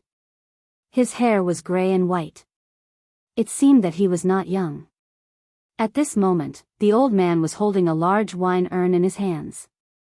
While looking at the eagle fruit trees in the spiritual field, he would occasionally take a sip of wine from the urn. Even from a distance, one could smell the rich aroma of wine. Lu Chen looked at the back of the old man who suddenly appeared. His pupils shrank a little, from the moment Su Wen appeared until now, although his attention was diverted by Su Wen, but this old man silently appeared beside the thatched hut and he actually did not notice it at all. It was obvious that this old man's cultivation was extremely high. He was definitely not an ordinary person. At this moment, the old man in front drank a mouthful of wine and suddenly said, These 7 eagle fruit trees were planted by you? Lu Chen looked around and confirmed that there was only him and the old man left on the flying goose platform. He then slowly walked forward and said, Yes. The old man patted the wine jar and said with some praise, Well planted. Lu Chen walked to the side of the old man and saw his face. He saw that the old man's face was wrinkled and his eyes were slightly cloudy. Perhaps it was because he had drunk too much. Other than that, he had a very conspicuous red nose. Senior, may I ask who you are? Lu Chen asked carefully. The old man looked back at him and suddenly grinned, revealing a few white teeth. He said, I'm just passing by and came here to take a look. Lu Chen hesitated for a moment but still opened his mouth and said, Senior, please forgive me for being blunt. This is the cave of our sect's Jin Dan friar Su Qingjun. Normally, only she can cultivate here. With your identity, perhaps you shouldn't come here so casually. The old man's face sank slightly, and he actually seemed to possess a dignified aura. It was truly like the difference between the heavens and the earth when compared to Su Wen from before. It was to the point that Lu Chen felt his heart thump abruptly as vigilance involuntarily arose in his heart. You dare to speak to me like this? Do you really know who I am? Lu Chen was silent for a moment and said, Disciple has been rude. But recently Shiji Su is at a critical juncture in her cultivation and may need to cultivate quietly. I am doing this because Shiji Su instructed me to do so. As he spoke, he raised his head slightly and said calmly, We are all from the same sect and have camaraderie. With your cultivation realm, I can only take it as helping the younger generation. When Shiji Su comes out in the future, it will be another good karma. I believe she will remember your kindness. Everyone will be happy, so why not? Lu Chen smiled and said with a humble expression, "This is just disciples' humble opinion. Please give me your guidance." The old man replied with an, "Oh," and took another look at Lu Chen. After that, he smiled and even his gaze became much gentler. He said, "Little brat, you have a sharp tongue. You really know how to talk.